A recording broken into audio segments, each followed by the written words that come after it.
નમો અરહંતાણં નમો સિદ્ધાણં નમો આયરિયાણં નમો ઉવજ્જાયાણં નમો લોયે સવસાહૂણં.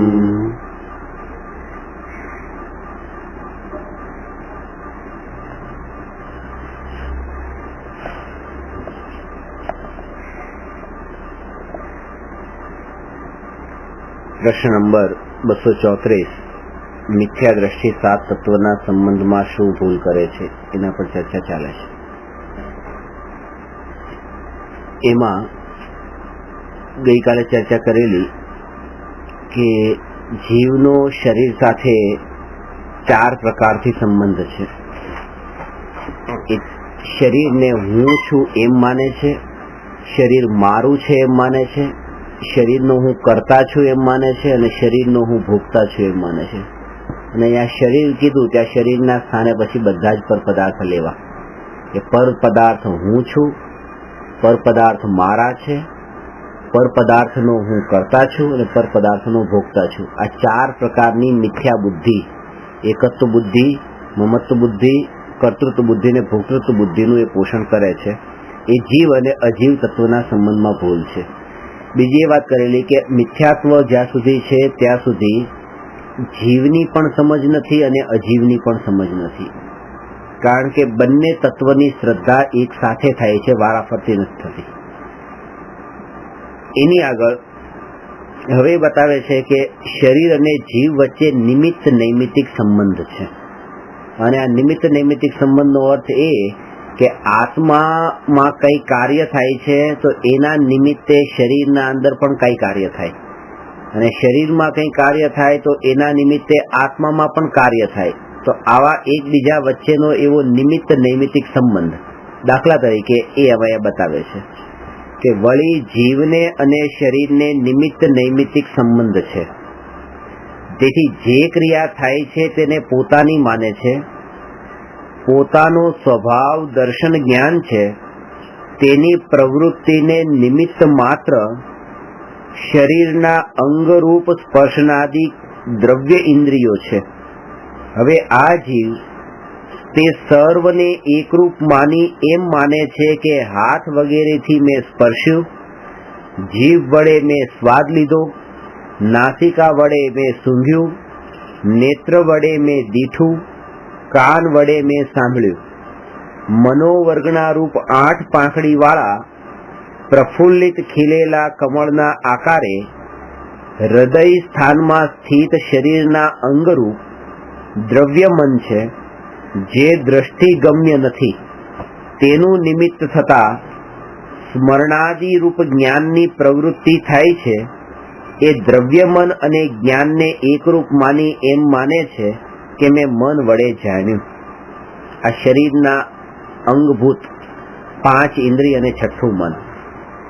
હવે એ બંને વચ્ચેનો એ ભેદ ખ્યાલમાં એને નથી આવતો કે આ આંખ અને આંખના નિમિત્તે થતું જ્ઞાન.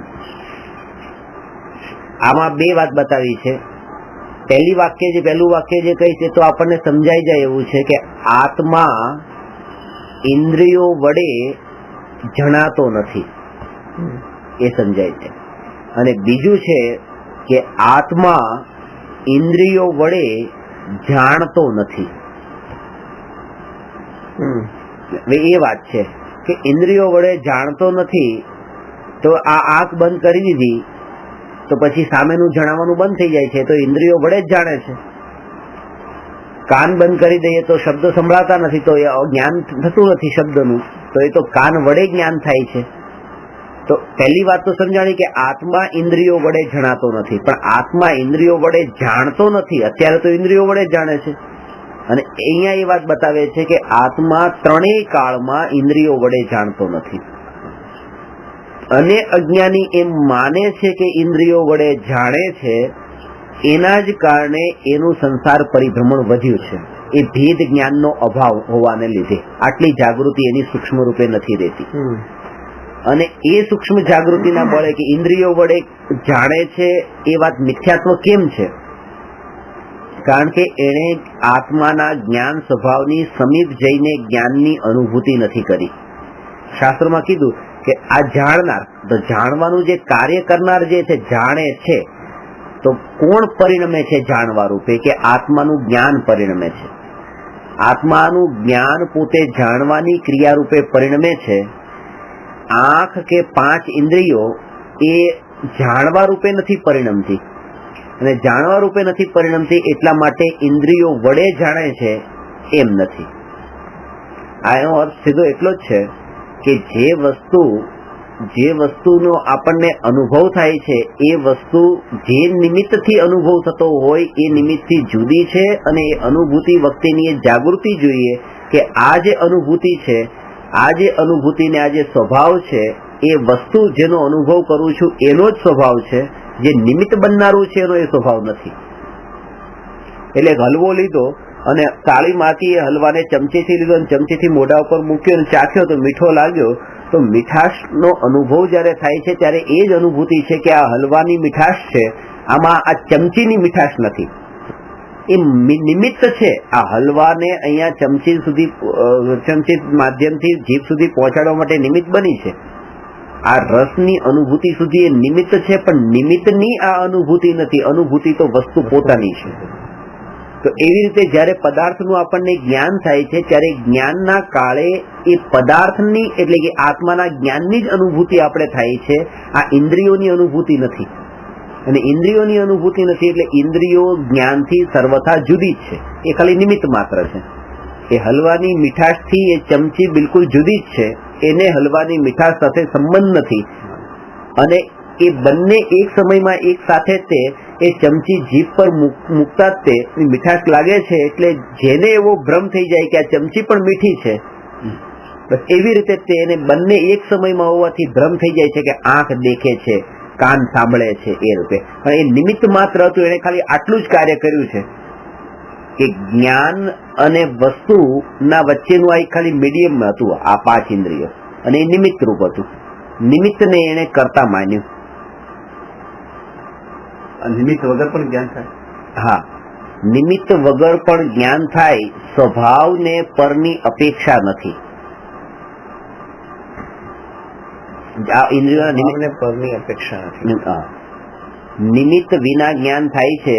ખરેખર તો જે કેવળી ભગવાન સિદ્ધ ભગવાનને તો 5 ઇન્દ્રિયને મનનું નિમિત્ત જ નથી, અને ત્યાં જ્ઞાન થાય છે.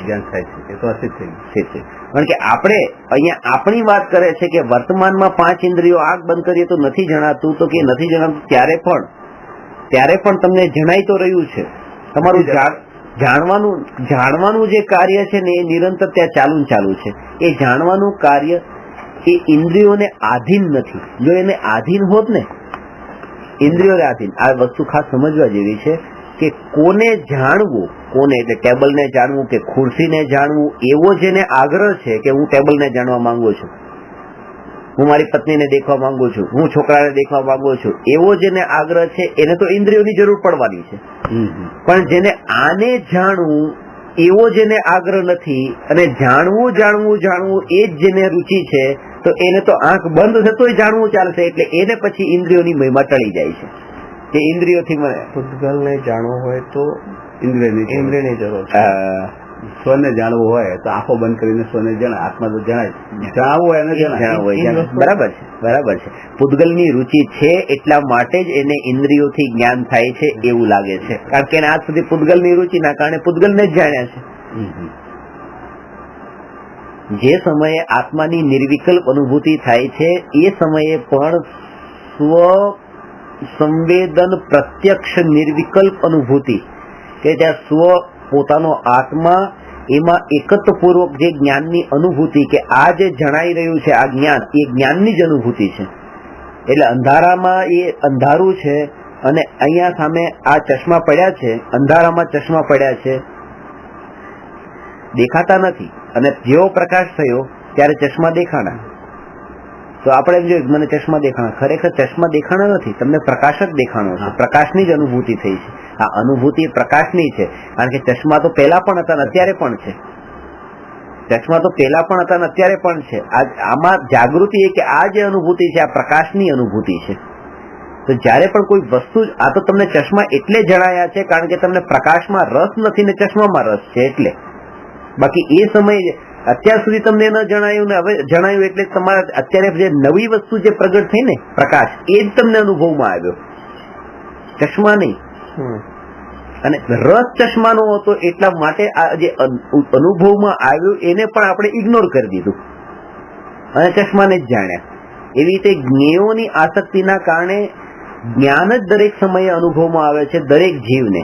એટલે સમયસારમાં આ વાત એટલી સૂક્ષ્મતાથી અને વિસ્તારથી સમજાવી છે કે દરેક આત્માને, દરેક જીવને, આબાળ ગોપાળને, આબાળ ગોપાળ શબ્દ વાપર્યો છે, આબાળ ગોપાળ સર્વને આત્મા નિત્ય અનુભવમાં આવી રહ્યો છે. બધાને આવી રહ્યો છે. તમને પણ આત્મા અનુભવમાં આવી રહ્યો છે, મને પણ આવી રહ્યો છે, તમને પણ આવે છે, તમને બધાને આવે છે અનુભવ. પણ એ જે અનુભવમાં આવે છે આ હું જ છું એવી પ્રતીતિ નથી, શ્રદ્ધા નથી, એના કારણે તેને મિથ્યાત્વ કહેવાય છે. એટલે એને આત્માનો અનુભવ કરવો નથી. અનુભવ તો એને દરેક સમયે થઈ રહ્યો છે. એ ચમચીથી હલવો તો ખાઈ જ રહ્યો છે, હલવાનો અનુભવ એને કરવાનો નથી. ખાલી એટલી જ માન્યતા બદલવાની છે કે આ સ્વાદ ચમચીનો નથી ને આ હલવાનો છે. હલવાનો તો દરેક સમયે ખાઈ રહ્યો છે. જ્ઞાનની તો દરેક સમયે અનુભૂતિ કરી જ રહ્યો છે, જ્ઞાનની અનુભૂતિ કરવાની નથી. પણ જે આ અનુભૂતિ થઈ રહી છે મારી જ્ઞાનની થઈ રહી છે, આ જ્ઞેયોની નહીં. જ્ઞેયોની અનુભૂતિ તો મેં જ્ઞેયોની રુચિના કારણે જબરદસ્તી કરી છે.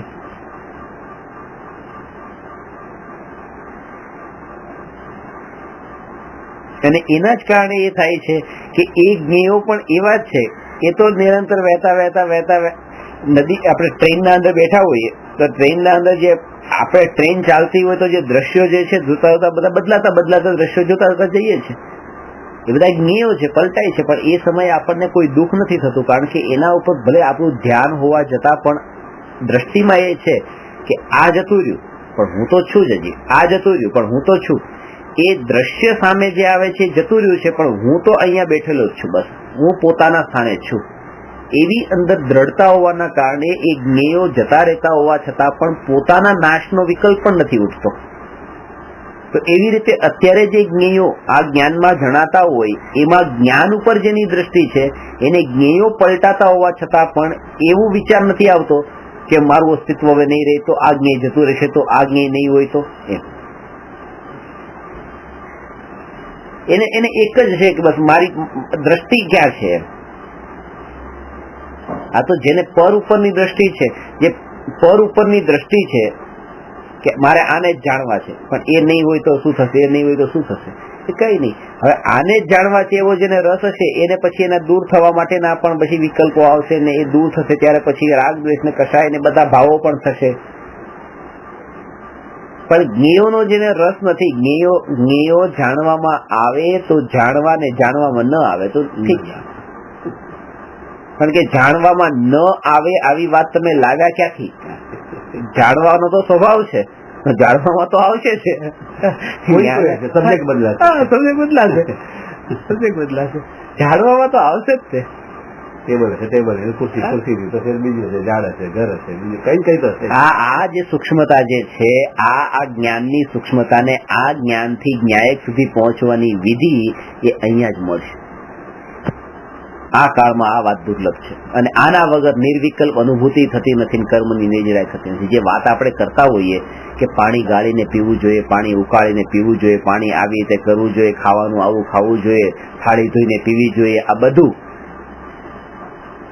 એ બધી ક્રિયાઓ હવે એ છે કે આ બધું તમે ન કરતા હો પણ તમારી જો આ ધારા ચાલતી તો આ ધારાના બળ પર સિદ્ધ ગતિ સુધી પહોંચવાની ગેરંટી છે. કારણ કે આ જ્ઞાનની ધારા ચાલુ થઈ ને એના બળ પર. અને જો પેલું કરતા હોય તો પેલામાં તો કર્તૃત્વ એટલું પોષાય અને એ વખતે એક વાત તત્વનું અભ્યાસ ને તત્વની પ્રતીતિ ન હોવાના કારણે એ વાત નજરમાં આવે જ છે. કેવી કે મેં થાળી જોઈને પીને તમે ન પીધી તો જો આ ન પીધી, હું આ કરું છું જો આ નથી કરતા. પોતાની અને બીજા વચ્ચેનો એક ડિફરન્સ તો ખબર પડે જ છે, કમ્પેરિઝન તો આવે જ છે. દ્રષ્ટિ જ્યાં દ્રષ્ટિ પર તરફ જાય છે ને ક્રિયા ઉપર જેની દ્રષ્ટિ છે તો અહીંયા પૂતગલ ઉપર દ્રષ્ટિ ગઈ. પેલા શું હતું કે મેકઅપ લઈને બોક્સ લઈને મેકઅપ થી પોતાના શરીરને સુંદર સુંદર સુંદર કરવાના વિકલ્પ ઉઠતા હતા. આ એ દ્રષ્ટિ પૂતગલ ઉપર હતી. અને હવે એ કે બસ શરીરને નથી આપવું ખાવાનું, શરીરના ઉપર જ શરીરને ખાવાનું નથી આપવું, અથવા તો શરીરને આવી રીતે આજે મોડું ખાવાનું આપવું છે, શરીરને આજે ગળેલી વસ્તુ જ ખાવાની આપી છે. એ પણ જે ખાવાનું ને પૂતગલ ખાવાની વસ્તુ, પૂતગલની વસ્તુ, આ શરીર, એ બધા દ્રષ્ટિ તો પછી પૂતગલ ઉપર જ થતી. પૂતગલ થી છૂટવાની જે વાત છે એ વાત ત્યાં નથી.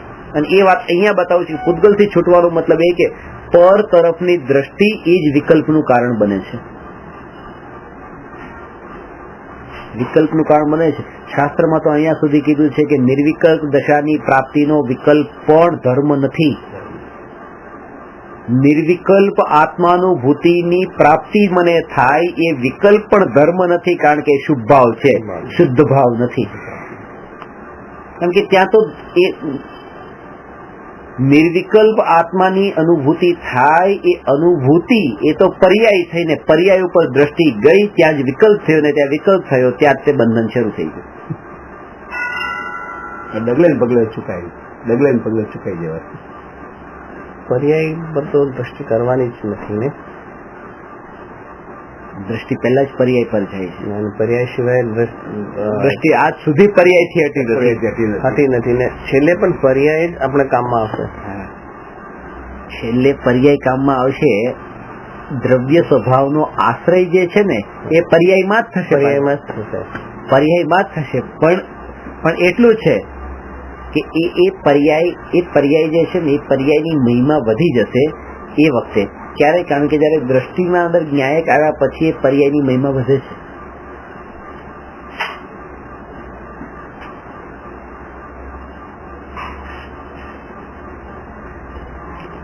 સિંહણનું દૂધ સોનાના પાત્રમાં ટકે છે, અને સોનાના પાત્રની કિંમત જે છે તો 1 રૂપિયો છે, અને દૂધની કિંમત 10 રૂપિયા છે.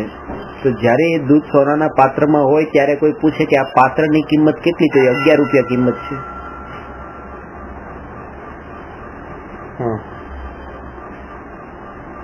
એ વસ્તુ અંદર આવી ને એટલે એ પાત્ર હતું ને એ પાત્રની કિંમત પણ એ વસ્તુ જેવી થઈ ગઈ. એટલે જયારે ન્યાયક જે છે જે પર્યાયમાં આવે છે એ પર્યાયની પણ મહિમા ત્યારે આવે છે કે જો આ પર્યાયમાં ન્યાયક આવ્યો.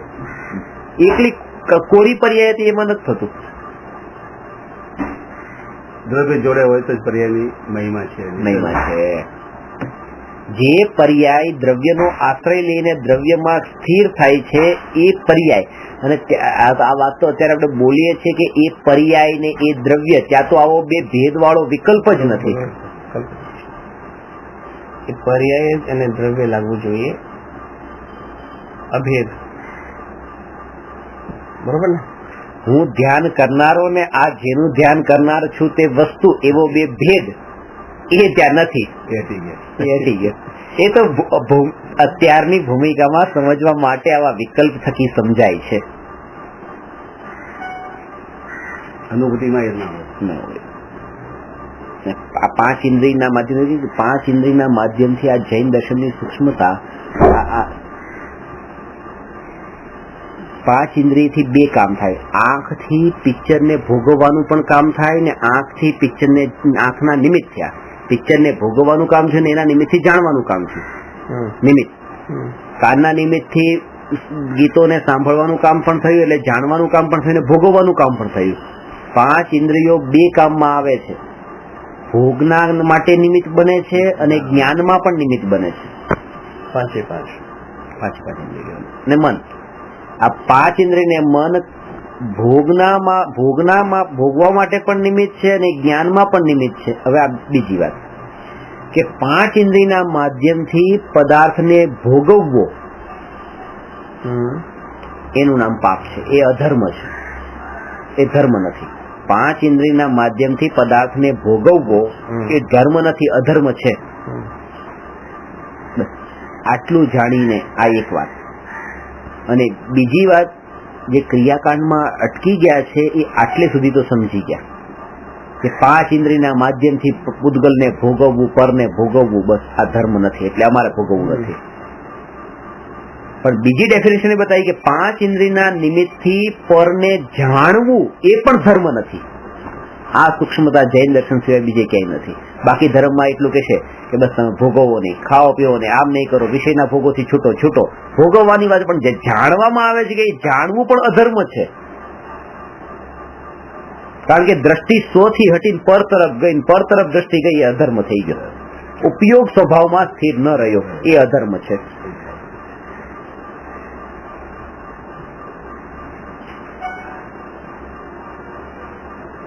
ભલે કે તમારાથી પ્રેક્ટિકલ આ આજે ન થાય, પણ થિયોરી એટલી સ્ટ્રોંગ સમજી લેજો તો ક્યારે પણ થશે તો આ માર્ગે થશે. એ કેવું મારી ચીની આદિનાથ ભગવાન પાસે સાંભળ્યું તું તૈયાર થયું, તેની પર્યાયમાં પણ સંસ્કાર હતા તો થયું. ભલે ત્યારે ન થયું, ભલે ત્યારે ઊંધા મતોની સ્થાપના કરી, 363 મતની સ્થાપના કરી, પણ કોઈ એક પ્રશ્ન થાય છે કે આને સમજ્યું કે અગર એ સાચું સમજ્યો હોત એ વખતે 363 ના કરતો એ સમજ્યો ત્યાં ઊંધો જ હશે, સંસ્કાર ક્યાં પડ્યા? એ જ કે જે સાંભળેલું હતું ને, એક વાત કાનમાં જે પડી હતી એ પોતાના આગ્રહોના કારણે ખાલી અટકેલી હતી. તમે સમજતા હો પણ તમારા આગ્રહો, તમને આ વાત ખબર છે, સાચી પણ છે, તમને માનો, તમારા આગ્રહ છે એના કારણે તમારા માનવી નથી. કેટલા આગ્રહો છે. મને આ વસ્તુની ખબર છે કે આ જે ધર્મ હું સાંભળું છું, આ ધર્મ સાચો છે, પણ હવે મારા પપ્પાએ મને જે આપ્યો છે એ મારે કેવી રીતે છોડી દેવો. હું તો માનું છું, તમારી પાસે સાંભળીને મને ખબર પડી કે આ ધર્મ સાચો છે, પણ પછી મારી વાઈફ બીજો ધર્મ પાળે, પછી એની સાથે રોજના ઝઘડા થાય તો એના કરતા ચલો એ કરવા દો. એટલે સાંભળ્યું છે પણ કોઈક ને કોઈક કારણોથી એ વાત એને અંદરમાં એને પાળવામાં ન આવી અને એને ઊંધી રીતે કરી, આના પોતાના આગ્રહોના કારણે. એટલે કહે છે કે તમે સાંભળી પણ હશે ને, ભલે તમે આમને ખાલી આવીને બેઠા સાંભળી, તો ક્યારેક તમારે એનું સ્મરણ પણ થશે ને, તો ત્યાં એ સંસ્કાર દ્રઢ થશે.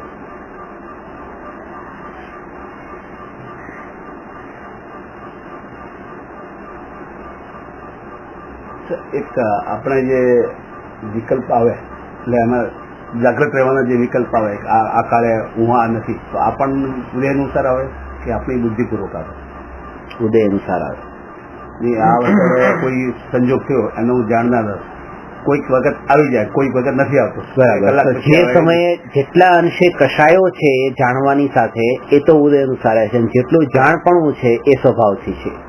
અચ્છા, આમાં એ ઉદય નથી, જાણપણામાં ઉદય નથી, ઉદય નથી. એ આપણી જાગૃતિ એટલો ઉદયનો અભાવ સમજવો કે એકલું જ્ઞાન જ કાર્ય કરે છે. અત્યારે બે વસ્તુ છે, આ એક જ્ઞાન અને રાગદ્વેષ. જાણ્યું સારું છે, જાણ્યું ખરાબ છે, આ જાણ્યું સારું છે. હવે આ જે સારું ખરાબ વાળું છે આ તો ઉદય અનુસારે છે. હવે જયારે એ ઉદય પાતળો પડે ત્યારે અહીંયા સારું ખરાબ ના ભાવ પણ પાતળા પડ્યા, અને આ જાણપણું તો એવું ને એવું રહ્યું. એને કઈ ઉદય સાથે કોઈ કનેક્શન નથી, જાણપણા એને નથી. આ ખાલી જે રાગદ્વેષના ભાવ હતા ને બિલકુલ દૂર થયા, પૂર્ણ વિતરાગતા થઈ ગઈ. તો ઉદયનો અભાવ થઈ ગયો. કયો ઉદય? કે જે રાગદ્વેષના ભાવનું નિમિત્ત બનતો તો એ ઉદય. આ જાણવામાં તો ઉદય હતો જ નહીં. કારણ કે જાણવામાં ઉદય કહીએ ને તો સ્વભાવને નિમિત્તની જરૂર પડી. સ્વભાવ પરના ઉપર આધીન થઈ ગયો, સ્વભાવ જ પરાધીન થઈ ગયો. પરને આધીન હોય તો સ્વભાવ કેવું છે? અને એટલા માટે આ વાત કીધી કે 5 ઇન્દ્રિયોના નિમિત્તથી આત્મા જાણે છે, એમ પણ નહીં, એ સ્વભાવથી જ જાણે છે. આમાં આવી ગયો મેં પ્રશ્ન પૂછ્યો, આમાં સ્વભાવ માટે ઉદય નથી, 3-4 વાત કીધી છે. આ અંદર આ જયારે સૂક્ષ્મતા જયારે સમજાશે ને,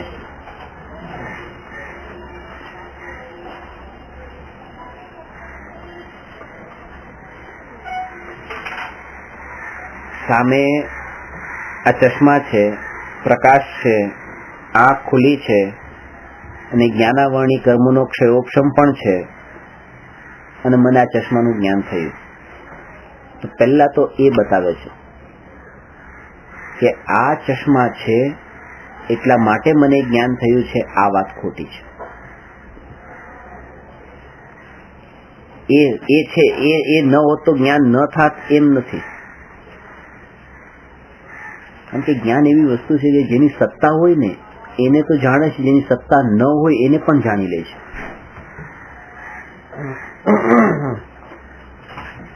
જ્ઞાનનું જાણવાનું કામ છે ને, ગધેડાને જાણે છે અને સિંગડાને પણ જાણે છે. ગધેડા હોય છે સત્તા સ્વરૂપ છે, શિંગડા પણ સત્તા સ્વરૂપ છે, પણ ગધેડાના શિંગડા નથી હોતા. પણ જ્ઞાને જાણ્યું ગધેડાને શિંગડા, તો જે સત્તા સ્વરૂપ નથી એને પણ જાણવાની તાકાત આપવામાં છે. એટલે આપણે એમ માનીએ કે જો વસ્તુ સામે હોય એને જ જાણે તો પછી એને જ જાણવી જોઈએ. એનો મતલબ એ કે એના કારણે અત્યારે પણ જેને જાણે છે એના કારણે નથી જાણતું, એ પોતાના જ કારણે જાણે. કાર્ટૂન ને બનાવે છે ને, કાર્ટૂન ગમે તેમ કલ્પના કરીને બનાવે છે, સત્તા સ્વરૂપ કે છે એવું વિચિત્ર પ્રાણી છે જ નથી. નીચેનું કઈ પણ નીચેનું શરીર સિંહ નું હોય ને ઉપર પ્રાઇમ મિનિસ્ટર નું મોઢું હોય ને એવી રીતે નીચેનું કઈ એવી રીતે બીજા પ્રાણીઓ હોય ને બીજા કરો કોઈનો ફોટો હોય ને એવું મૂકે જ છે. જાણ્યું ને બનાવ્યું તો ક્યાંક જાણ્યું છે ને. રાવણ ના કઈ 10 માથા તો હતા નહીં, પણ 10 માથા મૂક્યા કે નહીં આ કલ્પના. એટલે જ્ઞાને જાણ્યું તો ખરું ને, નથી. જ્ઞાનની શક્તિ એટલી એવી છે અપાર વિશાળ. એટલે અત્યારે આ બધા ક્રમ બતાવે. વસ્તુનું જ્ઞાન નથી આપણને. મને ખબર નથી કે આ શું છે. આપણે જોયું ચશ્મા ખબર હતા, જોયેલા હતા કોઈક વખત પેલા, તો એ ખબર પડી જાય કે ચલો ઠીક છે આ આપણે જ્ઞાનમાં. આ વસ્તુનું જ્ઞાન જ નથી, પૂતગલની વાત છે. એ વસ્તુને આપણે જોઈ, વસ્તુ બ્લેક છે, સ્ક્વેર છે, બધું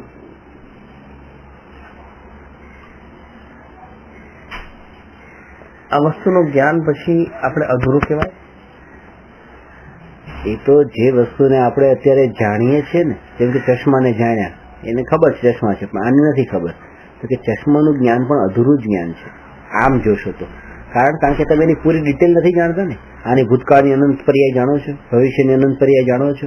આનું આ ત્રણેય કાળની બધી પર્યાયોને જાણી તો આ દ્રવ્યને જાણ્યું એમ કહેવાય. દ્રવ્ય, એના અનંત ગુણ, એની અનંત અનંત પર્યાય, એટલે એ એક દ્રવ્ય આખું થયું. એ રીતે વાત કરશું તો અત્યારે અલ્પજ્ઞ વાળી દશા છે, છદ્મસ્ત દશા છે, એટલે અધૂરું જ્ઞાન હશે, પૂરેપૂરું નહીં જાણી શકે. પણ જ્ઞાની જો એને જાણશે પહેલી વાર જ જાણ્યું હશે તો જ્ઞાનીનું જ્ઞાન એ સમ્યક જ્ઞાન હશે. કોઈ પણ વસ્તુ ખબર નથી કે હવે આમાં જે વસ્તુ છે, હવે આ લેપટોપ શું કામમાં આવવાનું છે એ કઈ ખબર નથી. આમાં શું છે, કેવી રીતે ચાલુ થાય કઈ ખબર નથી. જાણ્યું એ વખતે એ જ્ઞાન સમ્યક જ્ઞાન છે. કારણ કે જાણે છે કે આ જ્ઞેય મારા જ્ઞાનમાં જણાયું, આ લાલ રંગ જણાયો પણ મારામાં મળ્યો નથી, હું શુદ્ધ જ છું. એક જ્ઞાન પણ એક સમ્યક જ્ઞાન છે. સમ્યક જ્ઞાન એનું નામ છે, સમ્યક જ્ઞાન એનું નામ નથી કે એટમ હોય ને એટમ માંથી પછી બોમ્બ બનાવવાની વિધિ જાણી એટલે સમ્યક જ્ઞાન. એટમ ને જાણીને પણ પોતાનું હું એટમ બોમ્બ બન્યો પણ એનાથી હું મરનાર નથી, હું નિત્ય છું, આ સમ્યક જ્ઞાન. એ એટમ બોમ્બ કે છે તમને મારી નાખશું, એ કે આ જો જ્ઞાનનો કેટલો વિકાસ. આ તો ઊંધું જ્ઞાન થઈ ગયું કે મારવાની વાત કરે છે, મરતું જ નથી કોઈ. એટલે બધી જે જાગૃતિ છે ને એ આ જ પ્રકારનું ચિંતન હોય છે બધી ઘટનામાં કે આ જ્ઞેય છે, આ ઓબ્જેક્ટ છે, એ જ્ઞેય મારામાં મળતું નથી, બસ એ સમ્યક જ્ઞાન. અને એની ડિટેલમાં તો પૂરું જાણ્યું નહીં, પણ કે ડિટેલમાં જાણવાની હવે જરૂર શું છે? કારણ કે જે નથી એ જાણી લીધું, પછી જો એ હોત પોતાનું તો ડિટેલમાં જાણે, નથી એટલા માટે તો ડિટેલમાં નથી જાણવા જતા.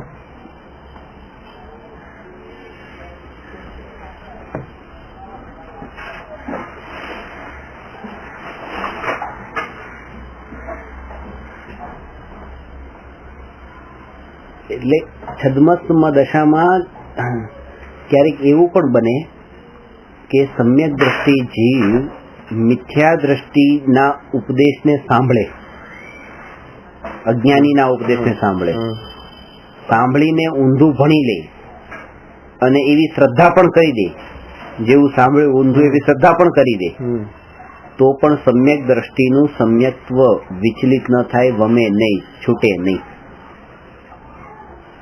તો આ દ્રષ્ટાંત તમને આપું છું. સમ્યક દ્રષ્ટિ છે, મિથ્યા દ્રષ્ટિના પ્રવચન સાંભળે છે, પોતે મિથ્યા દ્રષ્ટિ જે કે છે વાતને સાંભળીને માની પણ શ્રદ્ધા પણ કરે છે, તો પણ અને એ શ્રદ્ધા જે છે એ શ્રદ્ધા એ ઉલટું માન્યું, જાણ્યું તો ઉલટું માની ઉલટી શ્રદ્ધા કરી પણ સમ્યક દર્શન ન છૂટ્યું, તો કોઈ આ બળ ઉપર ન છૂટ્યું એ સમજી.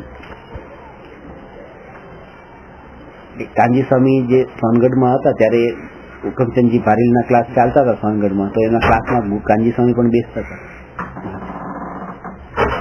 કાનજી સ્વામી તો પોતે સમ્યક દ્રષ્ટિ હતા, આત્મજ્ઞાની હતા, પણ તોય તે બેસતા હતા.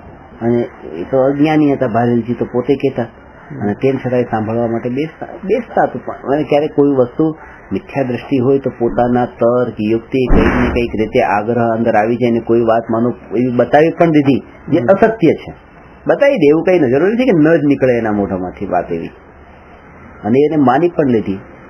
તો પણ એ અપ્રયોજનભૂત તત્વના સંબંધમાં જે કાંઈ પણ ખોટી શ્રદ્ધા કરી, આજે દાખલા તરીકે કે તમે આત્મજ્ઞાની છો, અપ્રયોજન, હા તમે આત્મજ્ઞાની છો, અપ્રયોજન તમે આત્મજ્ઞાની છો, તમે કોઈ પાસે સાંભળવા બેઠા, સામાવાળાએ કીધું કે નરક છે એ 15 હોય છે, અને તમે સાંભળ્યું, તમે માની લીધું.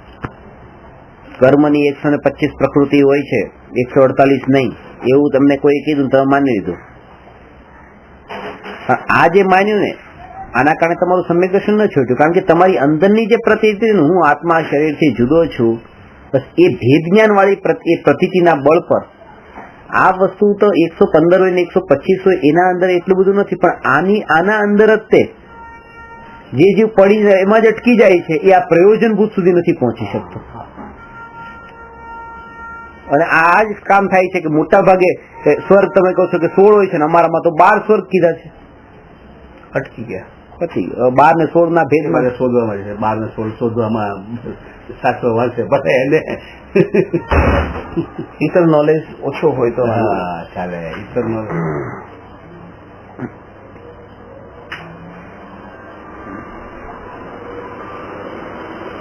આ બંધ કરો.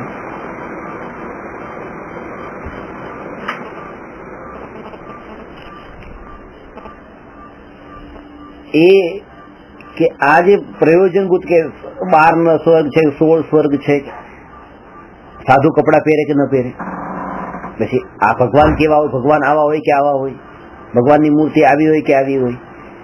આ બધી વસ્તુમાં પહેલી વસ્તુ તો એને એ જ કે તમને નજરની સામે પ્રત્યક્ષ દેખાતા કશાય ભાવ દેખાઈ રહ્યા છે, વિકલ્પો જે તમને આવે છે એ વિકલ્પોથી પેલા નિવૃત્ત થાવ.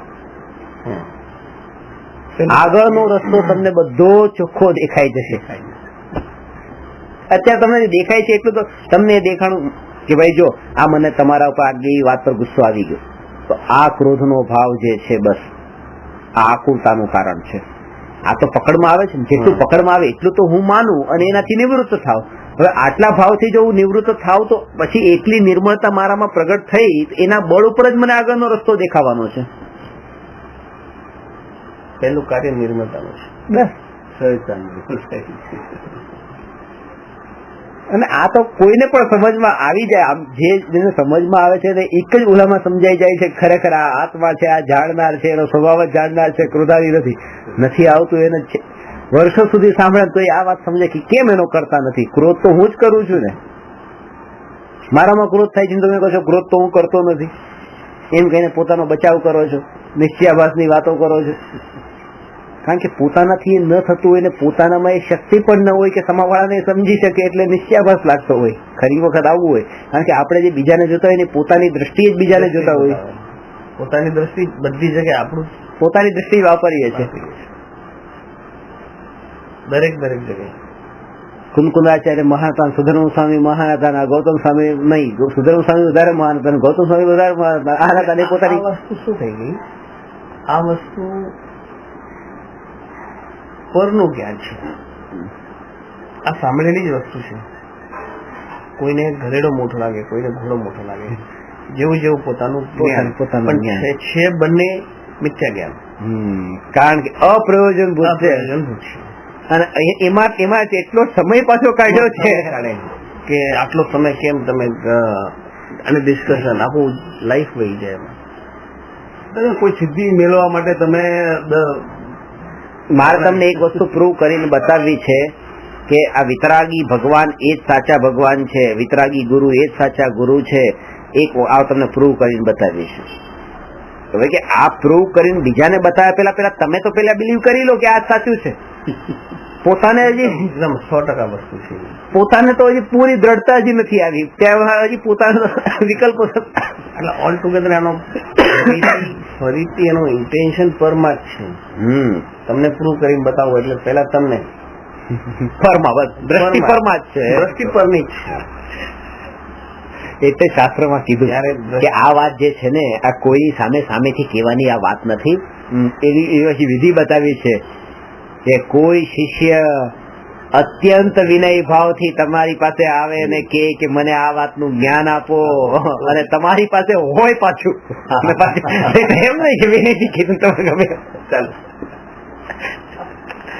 અને તમારી પાસે પ્રમાણ સહિત જો જ્ઞાન હોય અને તમારું આત્માનું અહિત ન થતું હોય એ કરીને પાછું એ ટાઈમે તમારી સ્થિરતા રહેતી હતો કે ના ત્યારે બોલવાની જરૂર નથી, પછી તમે રહો લીન રહો કે આ ભાઈ આટલા ગામ દૂરથી આવ્યા છે. ઘણા એમ કે અમારા ચાલુ પ્રવચન મારા સાહેબ ભણાવતો ચાલુ પ્રવચન, અરે આ તો છે સબબ માંથી આવ્યા છે, લાવો ઓલું માંગલિક સંભળાઈ દઈએ, 5 મિનિટમાં સંભળાઈ દઈશું, આટલા દૂરથી આવ્યા છે.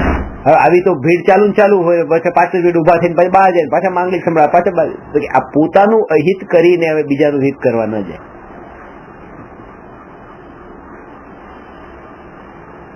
વસ્તુ પેલી એક જ છે, આમાં સમજવા જેવી કે પેલા ખાઈ લો, પેટ ભરી લો,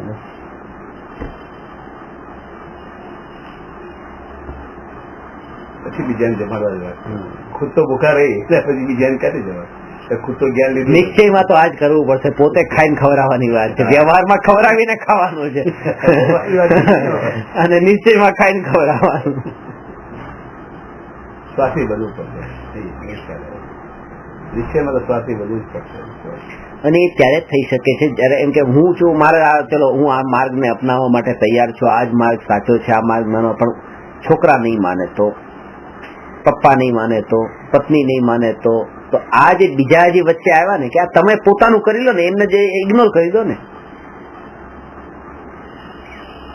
અને ઘણી એ જ થતું હોય છે. અને આ આંતરિક ક્રિયા છે, બાહ્ય ક્રિયા નથી. એટલે તમારા ઉપર કોઈનો અધિકાર નહીં નથી. આના ઉપર તમે છોકરો નથી માનતો અને વાઇફ નથી માનતી, તો આ બધા તમે દોષ આરોપણ ખોટા છે, ખોટા આરોપ છે બીજા ઉપર. આ તો કોઈને કહેવાનું જ નહીં ને, મારે જે સમજ હું સમજી ગયો, કોઈને કહેવાનું જ નહીં, એ જ્યાદા વધારે ચૂચુબાર થતું નહીં. ભલે આંતરિક ક્રિયા છે, આ બાહ્ય ક્રિયા નથી, એ લોકોને સમજાય પણ નહીં. જયારે અંતરમાં નિર્મળતા તમારી વધતી હોય, જે ભણે છે એને પણ સમજાતું નથી, તો ના ભણ્યા હોય એને તો કેવી રીતે સમજાય આ વસ્તુ? સાચી વાત છે. સાચી. હવે આ 60 વર્ષની ઉંમર પતિ પત્નીની હોય ને 20 વર્ષથી લઈને 40 વર્ષ સુધી બંને સાથે રહ્યા, ના પત્ની માટે હું આ નહીં કરું, પત્ની માટે આ ધર્મ માર્ગ નથી છોડવો, અમારી પરંપરા નથી છોડવી, અને 60મા વર્ષે મર્યો, પત્ની મરી, હવે છૂટા થયા, હવે જે આ જે માંડ જે આ અવસર મળ્યો હતો એટલે પત્ની સાથ આપવા નથી આવવાની બધી, એટલે વિચાર કરે ને, દૂરનો વિચાર કરે કે અરે આ જેના માટે થઈને હું આ સત્ય ધર્મને ને પોતાના આગ્રહોના કારણે આ છોડી રહ્યો છું, કે ના ભાઈ આ વ્રત તપ દયા દાન એ તો ધર્મ હોય જ તે, એને ધર્મ કેમ ન કહેવાય. બીજું શું થાય છે કે આ વસ્તુ આના કારણે એવું થાય કે આ વાત તમે સમજ્યા અને સાંભળી, હવે બીજા કોઈ એવા લોકો XYZ કોઈ પણ કે વિદ્વાન પંડિત કે જેને આ બધી વસ્તુની ખબર છે, એ બધી વસ્તુની ખબર છે, અને એને એનું આચરણ એની વ્યવહાર એટલો ગંદો હોય, એટલે તમને એમ થયું કે આ ભણીને પણ જો ને આવું છે તો આપણે આ જે કરીએ છીએ ને બરાબર. અરે પણ એમને તમે આદર્શ ક્યાં બનાવ્યા? જ્ઞાનીઓને આદર્શ બનાવો કે આ અપનાવ્યું જ નથી સાચા રૂપમાં, એ તમે સમજી લો ને. આના કારણે પણ આવું થાય કે આટલું બધું આત્માનું જ્ઞાન આત્માનું જ્ઞાન બધું A to Z પ્રાપ્ત કરી લીધું, અને આટલું ક્ષયોક્ષમ જ્ઞાન હજારો શાસ્ત્રોને જે જાણનારા હોય અને એ પણ આવા હોય. એમાં તો એક જ વસ્તુ છે, આપણી જ અજ્ઞાનતા છે, આપણે એમને એ રૂપે માન્યા છે, હજી આને જ આપણે આદર્શ માનીએ છીએ, તો આપણી અજ્ઞાનતા છે. સાચી વાત. એટલે આપણે એને ઇગ્નોર કરી દેવાનું ને, ઇગ્નોર કરી દેવાનું સ્વમાં. અને જયારે આપણને પોતાને લાગુ કે મારામાં કચરો છે, અને એ જ આપણો ભ્રમ છે, એ તમારા પેલા કે મારા પેલા ક્યારે નીકળી જાય કોને ખબર, એ અત્યારે આ છે, ક્યારે એને પલટો આવી જાય જીવનમાં, ક્ષણિક નો બોધ થઈ જાય, ક્યારે નીકળી જાય. વસ્તુ તો એમની પાસે છે, જ્ઞાન તો છે જ, બસ ખાલી જ્ઞાન ને સીધું કરવાની જ વાત છે. એ પ્રોસેસમાં 48 મિનિટ પણ નથી લાગતી. સીધી વાત છે.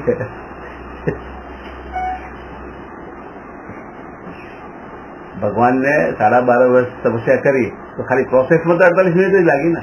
12.5 વર્ષ તો એની પ્રેક્ટિસ કરી અમે. પ્રેક્ટિસ જ કરી હતી. 48 મિનિટમાં જવા માટે ધ્યાનમાં 12.5 વર્ષની સાધના કરી. કોઈએ લાખો વર્ષોની કરી, કોઈને કરોડો વર્ષોની કરી, પણ જે ટાઈમ હતો એન્ડ પ્રોસેસ તો એટલો જ હતો. એટલો જ હતો. ત્યાં પહોંચવા માટે પેલા ઘણી બધી નિર્મળ કોઈને લાખ વર્ષ લાગે, કોઈને 5 વર્ષ લાગે, કોઈને 1 વર્ષ લાગે, કોઈને 1 કલાકમાં થઈ જાય. એટલે જ્ઞાન મેળવ્યા પછી એ પ્રોસેસમાં જેવું થયું કે તમને જેવું એનું એ પહેલેથી લીધેલું હોય ને, એમ કે પહેલેથી લીધેલું હોય એટલે એને પછી ત્યાં આગળ પછી એટલો વિચાર નથી કરવો પડતો. બસ. અને એ પણ છે ને કે આ જ્ઞાન પ્રાપ્ત કરેલું હોય, હવે જીવનમાં કોઈ એવી ઘટના ઘટે ને આપણે જોતા હોય છે, કોઈ વ્યક્તિને એવી ઘટના ઘટીને દારૂની લતે ચડી ગયો કે ખરાબ રસ્તે ચડી ગયો, જુગારના રસ્તે ચડી ગયો, અને કોઈને આ થયું તો એ અધ્યાત્મના માર્ગે આવી ગયો. તો એ કેમ આવ્યો? કારણ કે સંસ્કાર એવા પ્રકારના હોય તો એને વિચાર પણ એવા આવશે. ભલે એ સાંભળ્યું ત્યારે એને કઈ નતું સમજાતું, ત્યારે તો ઠીક છે, આત્માની વાત સાંભળે છે, રોજ પ્રવચન સાંભળતા હતા, વાંચતા હતા, બધું કરતા હતા. પણ એ જયારે એવું કોઈ ઘટના એવી ઘટી ત્યારે હવે કયા માર્ગે ડાયવર્ટ થવું એ હવે એ ખબર પડે. એ પૂર્વેના સંસ્કાર. અને એ ડગલે ને પગલે આ 2, 5, 10 વર્ષમાં બધાના માટે હવે આવા નજીકના કાળમાં એવી ઘટનાઓ ઘટવાની છે. આ કળિયુગમાં જ્યાં આપણે રહીએ છીએ ત્યારે આપણને હવે એ વારંવાર અહેસાસ કરાવશે. ચોક્કસ. એટલે હવે તો એવું લાગે છે કોઈ વખત કે આ આધારે જ જીવવું પડશે. સાચી વાત, બિલકુલ. આધા વગર બીજો કોઈ આધાર નથી જે આપણને જીવાડે. કોઈ હિસાબ નથી. આજ સુરક્ષા છે, આજ મારી સુરક્ષા છે કે બસ હું મારા ઘરના બાજુમાં 5 ચોકીદાર રાખી દઉં ને હું સુરક્ષિત છું, કે એ સુરક્ષા નથી. ઇન્દિરા ગાંધી ને એની સુરક્ષા વાળા જ મારી નાખ્યા હતા. આ સુરક્ષા ક્યાં સુરક્ષા છે? આપણે જેને માનીએ છીએ કે મારી પાસે આ પૈસાની સિક્યોરિટી છે, એના કારણે હું સિક્યોર છું, આ લાઈફમાં તો મને વાંધો નથી. ક્યારે પૈસા છે કોઈ મર્ડર કરી નાખે છે લોકો બંગલામાં, નોકર લોકો, તો એના કારણે તો પૈસા જ લોકો 500-700 કરોડ રૂપિયા છે MCX માં. એ 7 પેઢીનો તમને શ્યોરિટી કે 7 પેઢી મારે કશું ના થાય. 7 પેઢી થોડો 1 કલાકમાં ખબર નથી પડતી આ સીધું આમ નામ થઈ ગયું. 1 કલાકે હજી નથી એને ઉપર નીચે જવામાં તો પેલો બરબાદ થઈ જાય. હવે ક્યાં એનું તમે ઘણી વખત તમને ખબર છે કે પૈસા જ કારણીભૂત બને છે અનસુરક્ષાના. હા, એ તો છે જ ને, એ તો સામે જ છે. પૈસા જે એટલે જ અનસિક્યોર છે. હા, એટલે લોકો મારવા આવે ને બીજું આવે ને લેવા આવે તો કોણ આવે? આપણી પાસે પૈસા છે એટલે હું સિક્યોર છું. ઇન્કમ ટેક્સ વાળો ત્યાં આવે, સેલ ટેક્સ વાળો બધું આવે, ત્યાં આવે. જે છે નહીં હોય એની પાસે શું આવે? શું લે આવે તો શું લે છે? અને એનામાં જેવી સરળતા અને સહજતા હોય છે ને, એવી માનો એ એક વ્યક્તિ પાસે 25 રૂપિયા છે ને, એ 5 રૂપિયા છોડી દેવા તૈયાર થશે, પણ 25 કરોડ વાળાને 5 કરોડ છોડવાનું કહેવામાં આવે ન છોડે. ટકાવારીમાં જોઈએ તો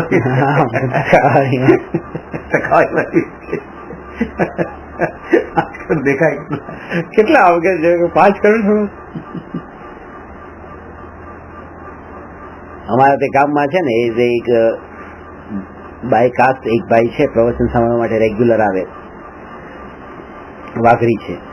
અને એ લોકો એમને પેલું કામ શું બોરનું, બોર વીણવાનું, બોર ત્યાં બોરડીમાંથી કાઢે ખેતરમાંથી, અને વીણીને બધા ભેગા કરે ને કાંટામાં હાથ નાખીને પછી એને ભેગા કરીને બોર ભેગા કરીને નિશાની બાજુમાં ત્યાં છોકરાઓ બધા બેઠા હોય એને વેચે. એ રીતે છોકરાઓ બધા ભણવા નીકળે ને તે 8 રૂપિયાના ને એવી રીતે બોર વેચે. એક વખત ગઈ વખતે આવ્યા તો એમણે કીધું કે આ બોર કે 25 રૂપિયાના બોર વેચાણા છે એમ કે. એમાં કઈક કેટલાનું કઈ તેલ લાવ્યા ને કેટલાના માટે ચોખા લાવ્યા હતા, ખાંડ લાવ્યા ને ચા લાવ્યા ને બધું, 20 રૂપિયા લાવ્યા કે મારે 5 રૂપિયા વધ્યા, કે મેં કીધું 7-8 રૂપિયા વધશે, 5 રૂપિયા જ ખાલી વધ્યા, કે 5 રૂપિયા હવે ક્યાં નાખવાના, કે મારે તમારા આધ્યાત્મિક સાધના કેન્દ્રમાં આપવા છે. હવે એ તમે આમ જોવો ને ખરેખર હવે આના 5 રૂપિયાની કદર હવે એ કેટલા કોઈ 5 કરોડમાં કેવી રીતે આવે? ભાવ છે કે મારી કે ઈચ્છા છે કે 7-8 રૂપિયા કે વધશે, પણ કે રસ્તામાં અહીંયા આવતા ખબર પડી કે પેલી ચા તો રહી ગઈ હતી, ચા લઈને આવ્યો વચ્ચે બધી, અને ડાયરેક્ટ કે તમારે ત્યાં આવ્યો કે અત્યારે 5 રૂપિયા. હવે આ જીવની કઈ કોઈને કદર નથી, બાકી ખરેખર આ વસ્તુ જ્ઞાની જાણે છે બસ.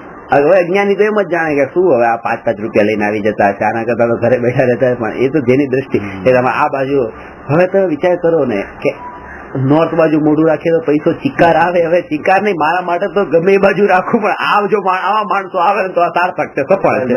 આવા માણસો કારણ કે પામવા વાળા આવા જ હોય છે.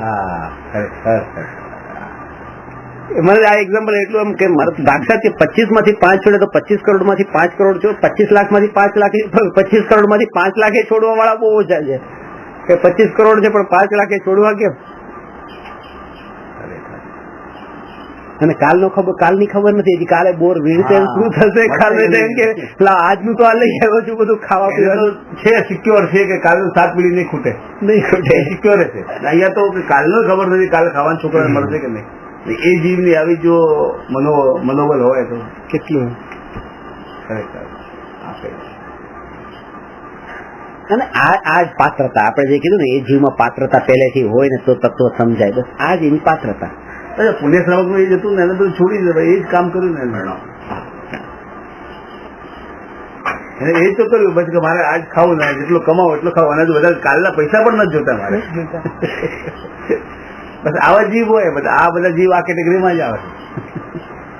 બરાબર. હવે અનંત કાળ સુધીનું અસ્તિત્વ જેને પોતાના ચૈતન્ય સ્વભાવથી માન્યું હોય ને એને જ આ ભાવ આવે કે બસ હવે આગળનો વિચાર હું બહુ કરતો નથી.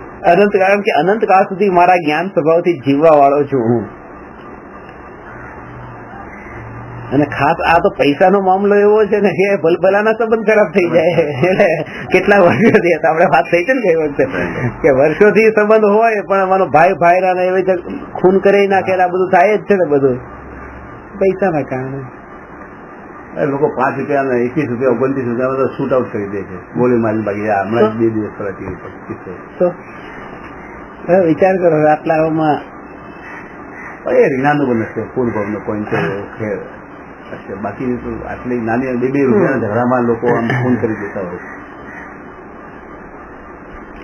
અને ત્યાં હજી અમુક એમ લાગે કે હવે એ લોકો આપણી જમીનમાં જે બાવળ છે ને, બાવળ કાપવા માટે થઈને એને 50 રૂપિયા આપણે દિવસના આપતા, સવારથી સાંજ સુધી બાવળ કાપે જમીન સાફ કરે 50 રૂપિયા. પછી મને એમ થઈ ગયું ને કે એ બપોરે 12 થી 3 નો એ રીતે આરામ કરે અને પછી કામ ચાલુ કરે 3 વાગે. 50 રૂપિયા કે ચલો હવે આપણે એને 75 રૂપિયા આપીએ. 75 રૂપિયા આપ્યા ને બીજા દિવસે એ લોકોએ શું કર્યું, એ દિવસે 1 વાગ્યા સુધી કામ કર્યું અને 2 વાગે પાછું કામ ચાલુ કર્યું કે પૈસા વધારે આપે છે, આપણે કઈ કલાક જ ખાલી આરામ કરીશું બાકી કામ કરીએ. 25 રૂપિયા વધારે એને આપ્યો હતો કે ના આપણે આવી તો નથી કરવું. કેવી એ માણસ આટલા નાના માણસની નીતિ કેવી ખરેખર? એ માણસ કેટલો માન હશે, એની બુદ્ધિ કેટલી માન છે, નીતિ. હવે આપણે તમે આમ રૂપ રંગ ને એના કામથી જોવો તો કે આ માણસ પણ એના આત્માની દ્રષ્ટિ જેની ને બધું પૂતગલ જેને દ્રષ્ટિમાં ન લીધું બસ એ જ જોવે છે. હવે દ્રષ્ટિ આ પલટાવવા માટે થઈને, આવી દ્રષ્ટિ પલટાવવા માટે મેઇન આવા ભાવ માટે થઈને હવે તમે પાણી ગાળીને પીધું કે આ વસ્તુને એટલી પ્રાયોરિટી આપીને એની ભાવનાને તમે ન જોઈ કે આ તો ગાયા વગરનું પાણી પીવે છે, આ તો આ કરે છે. એના દોષો જો જોઈએ તો આપણને ક્યારેય પણ એ જીવ પ્રત્યે વાત્સલ્ય ભાવ ન આવે.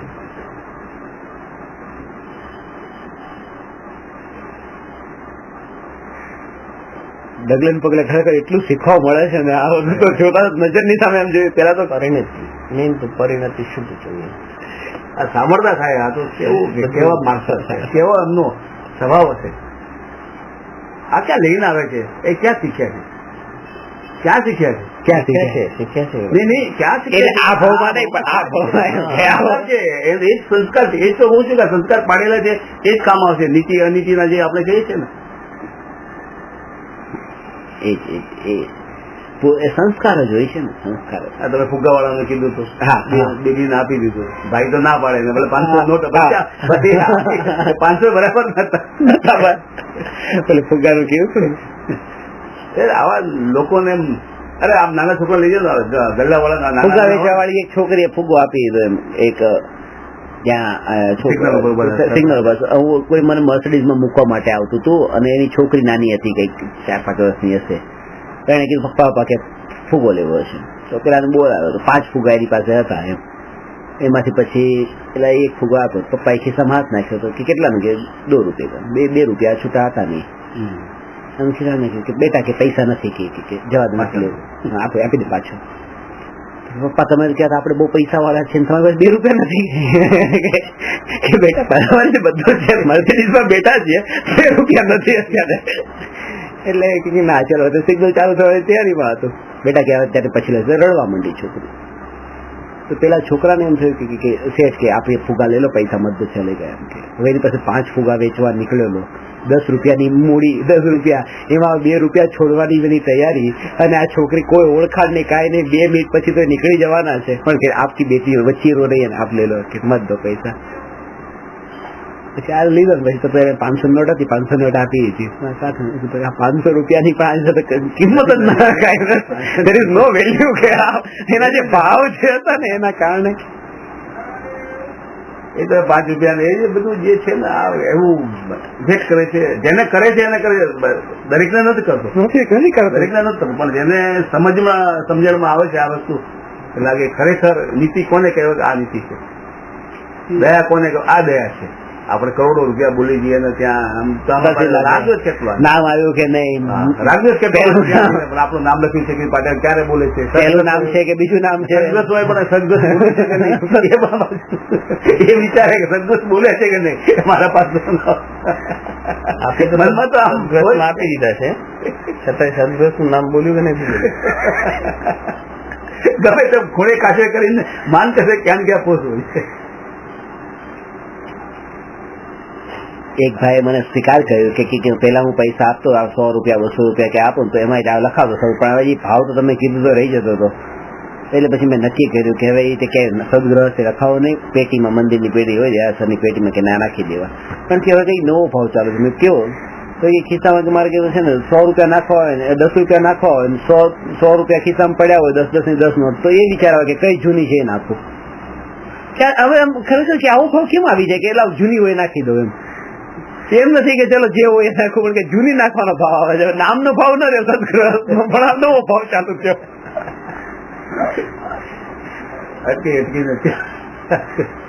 અટકવાના ઘણા, અરે જેટલી અશુદ્ધ પર્યાય છે એટલા જ અટકવાના દ્વાર છે.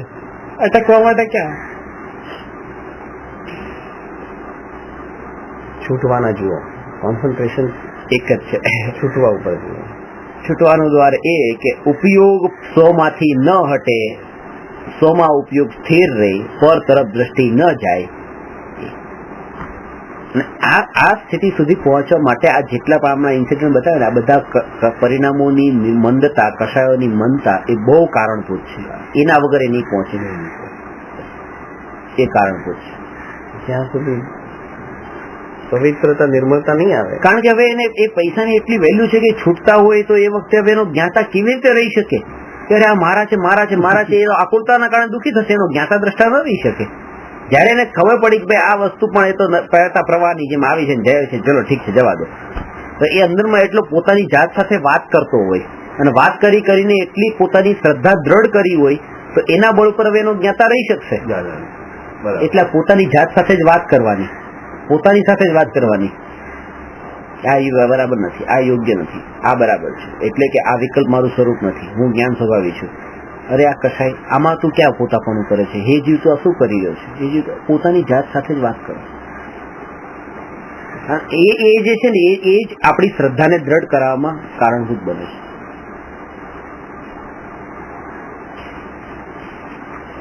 તો પેલા તો આ 5 ઇન્દ્રિય અને મન એ 6 નિમિત્તો વડે આત્માને જ્ઞાન થાય છે, પણ એ આત્મા પોતાના સ્વભાવ જાણવાનો છે એટલે એ જાણે છે, એમ નથી કે આ પરાણે જાણી લે છે, નિમિત્તોથી જ્ઞાન થાય છે એમ નથી.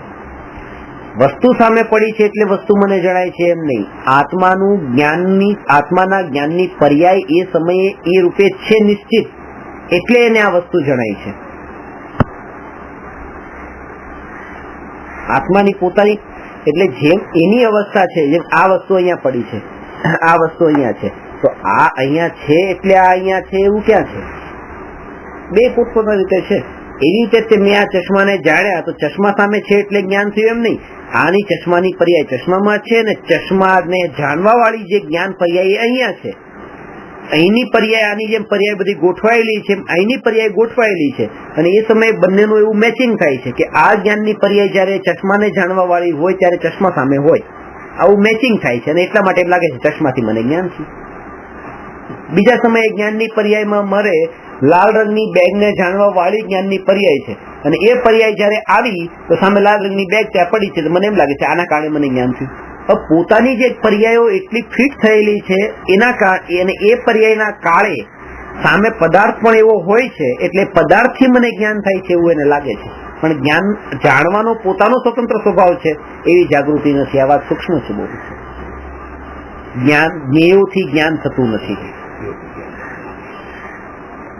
પોતાની પર્યાય ફિક્સ છે, પૂતગલની પર્યાય ફિક્સ. એ દ્રવ્યની સ્વતંત્રતા થઈ ને તો સ્વતંત્રતા ક્યાં રહી? નહીં તો હું આના કારણે જાણું છું, હું આના કારણે જાણું છું, તો પછી પરના ઉપર પછી ડિપેન્ડન્ટ થયો પાછો. હું તો પોતાની પર્યાય રૂપે જ, પોતાની જે અનંત પર્યાય સુનિશ્ચિત છે એ સુનિશ્ચિત પર્યાય રૂપે જ હું પરિણમી રહ્યો છું. અને હવે કહે છે કે વળી પોતાને જયારે બોલવાની ઈચ્છા થાય ત્યારે પોતાના પ્રદેશોને જેમ બોલવાનું બને તેમ હલાવે છે, ત્યારે એક ક્ષેત્રાવકાશ સંબંધી શરીરનું અંગ પણ હાલે છે. તેના નિમિત્તથી ભાષા વર્ગના રૂપ પૂતગલો વચન રૂપ પરિણમે છે. એ બધાને એક રૂપ માની આ એમ માને છે કે હું બોલું છું. આ વાત કે આત્મા બોલે છે કે શરીર બોલે છે કે શરીર? તો કે ભાવ તો આત્માને થાય છે. હું આત્મા છું, આવો મને ભાવ થયો અને આ શબ્દો નીકળ્યા. હવે આત્મા ને શરીર જો જુદા જુદા જ હોય તો પછી આત્મામાં ભાવ થાય ને આ શબ્દ નીકળે, આવું કેમ થાય છે? તો નિમિત્ત નૈમિત્તિક સંબંધ. અને એ વાત બતાવે છે કે જ્યારે આત્માને ભાવ થાય છે ત્યારે આત્મા અહીંયા છે, આ હોઠના પ્રદેશ પર, એ આત્મા પોતે હલે છે, આત્મા હલે છે, આત્મા પોતાના પ્રદેશોને જ હલાવે છે. હું આત્મા છું, અને એ સ્થાન પર આ શરીર પણ છે, શરીર પણ હલે છે, અને એના કારણે ધ્વનિ ઉત્પન્ન થાય છે. અને ત્યારે આત્માને એમ લાગે છે કે આ હું બોલ્યો. ખરેખર તો પોતાનો અધિકાર તો પોતાના પ્રદેશો આજે આમથી આમ થયા, બસ એટલો જ હતો, આત્માના પ્રદેશો. પણ જ્યાં જ્યાં આત્મા જાય છે ત્યાં શરીર પણ જાય છે ને, એટલે શરીરમાં પણ અવાજ ઉત્પન્ન થાય છે, અને આત્માને એમ લાગે છે હું બોલું છું. એવી જ રીતે કોઈના ઉપર ગુસ્સો આવ્યો તો કોઈને આમ માર્યું તો આત્માને ક્રોધનો ભાવ આવ્યો એટલે આત્માએ પોતાના પ્રદેશોને આમ ક્યાં લઈ ગયો? આત્મા પોતાને જ લઈ જાય છે, અને શરીર સાથે છે તો શરીર પણ સાથે જાય છે, અને એને લાગી જાય છે બસ આ જે ક્રિયા થઈ આ મારી ક્રિયા. આ બે શરીર ને આત્માની બંને ક્રિયા, એ બંને ક્રિયાને એક માની લે છે કે આ મારવાની ક્રિયા બસ એ મેં કરી. આત્મા તો શું કામ કર્યું એમાં? આત્માએ ભાવ કર્યો અને ભાવના નિમિત્તે પોતાના પ્રદેશોને પોતાને ત્યાં સુધી લઈ ગયો. એ શું સામા વ્યક્તિ સુધી આત્મા પોતાને જ લઈ ગયો. શરીરનું કામ શું થયું? અને એ ક્ષેત્ર ઉપર શરીર પણ હતું, એટલે શરીર પણ સાથે જાય છે. કારણ કે અત્યારે આત્મા અને શરીર વચ્ચે એક ક્ષેત્રાવકાશ સંબંધ છે ને. હું તમને એમ કહું કે એક ગ્લાસમાં દૂધ ને પાણી ભરેલું હોય ને બે ને એક ક્ષેત્ર પર હોય, એમ કહું કે દૂધ ને ફેંકી દો તો પાણી પણ સાથે જશે ને. તો એ કામ ભાવ તો આત્મા નથી, આત્માના ભાવ અને આત્માની ક્રિયા ત્યાં સુધી જવાની, અને શરીરનું તો એક ક્ષેત્રાવગાહી છે એટલે ત્યાં સાથે જવાનું થયું. પરાણે જવાનું, પરાણે શરીર તો પરાણે જ ગયું ને, પરાણે ગયું. તો આમાં આત્મા નિશબ્દી છે કેવી રીતે છે? એ જ તે, કારણ કે આત્મા આજે ધ્વનિ નીકળ્યો એ તો પૂતગલના ટકરાવ થયો ને. આ તો એટમ્સ નો ટકરાવ છે, એટલા માટે આ શબ્દ બોલ્યો નથી, એને તો ખાલી પ્રદેશોને જ હલાવ્યા છે બસ. પ્રદેશોનું મુવમેન્ટ થયું છે આત્માનું. આ ક્રિયામાં આત્માનું કાર્ય વધારે છે. આત્માનું કાર્ય એટલું જ કે ખાલી એને ભાવ ભાવીને પોતે આમાં પણ, એટલા માટે તો કર્મ આત્માને બંધાય છે, શરીરને નથી બંધાતા. નહીં તો આપણે ક્રિયા કરી, કારણ કે આત્માની ક્રિયા હતી, અને આ તો શરીર સાથે હતું એટલે સાથે ગયું. તો આમ બોલવામાં પણ આત્મામાં ભાવ થયા, એની સાથે રહેશે, પણ એને પ્રાયોરિટી કઈ નથી. આમ મારે કહેવાનો મતલબ હજી જુદો હતો કે થોડા આગળ વધીએ જયારે મહાવીર સ્વામી ભગવાન દેશના દેતા હતા ત્યારે જે ઓમ ધ્વનિ કરતી હતી, પણ એ તો ભાવોથી તો ક્યાં દેશના આપી છે, નથી આપી. ભાવોથી આ તો દેશના નથી આપી. તો એવી રીતે આપણે જે બોલીએ છીએ, ક્યાંક ક્રોધ કરીએ છીએ, બસ એ પણ ભાવોના કારણે બોલીએ છીએ એવું નહીં સમજવું. એ પણ ભાષા વર્ગના સ્કંધોનો ટકરાવ છે એટલે જ અવાજ નીકળ્યો છે. નહીં પણ ઠીક છે, પણ આમાં ત્યાં આપણે આપણા ઉદય હતા એટલે ઓમ ધ્વનિ આપણને મળી. આપણા ઉદય હતા, વિતરાગના કઈ ભાવ ન હતા, પુણ્યના ઉદય હતા, આપણા પુણ્યના ઉદય હતા. બરાબર. બંનેના ઉપર નહીં, હા બંનેના ભગવાનના તો હતા જ તે. તો જ પુણ્યનો ઉદય છે તો જ બોલી શકે. નહીં. હા એ પ્રકૃતિ બાકી રહે છે. એ જ વાત છે. આજે ચેતન પ્રકૃતિનો ઉદય ચાલે છે ને એ જ પુણ્યનો ઉદય છે, એ જ પુણ્યનો ઉદય. પણ એમાં આપણા ઉદય હતા એટલે આપણે ત્યાં બેઠા ને આપણે સાંભળ્યું. બરાબર. એટલે એમને એ ઓમ વાણી ખરી. બરાબર. ઓમ વાણી ખરવાનો આમાં આટલો જ આપણો ભાગ હતો કે આપણો ઉદય હતા, પુણ્ય ઉદય હતો. જયારે આપણે એ ત્યાંની વાત થઈ ગઈ. આપણે હવે જયારે બેસીએ છીએ આપણે વાત કરીએ છીએ ત્યારે કોઈક આપણે આપણા મોઢાથી ગાળી નીકળે કે ક્રોધ નીકળે, તો એમાં ક્રોધ છોડો કોઈ બીજી વસ્તુ પણ આપણે કહેવાની, કોઈને અગર સલાહ આપવાની હોય ખોટી કે ખરી, તો એમાં આત્માનું કાર્ય તો ખરું જ ને. બરાબર છે કે સામેવાળાના ઉદય બે પોતાનું કાર્ય અને સામેવાળાના ઉદય પણ. મેં તમને ઊંધા રસ્તે ચડાવ્યા તો તમારા ઉદય પણ એવા છે ને મારા ભાવ પણ છે. મારા ઉદય ના હોય તો હું ના કરું. હા, અને મારા ભાવ હતા તો મને કર્મ બંધાઈ ગયા.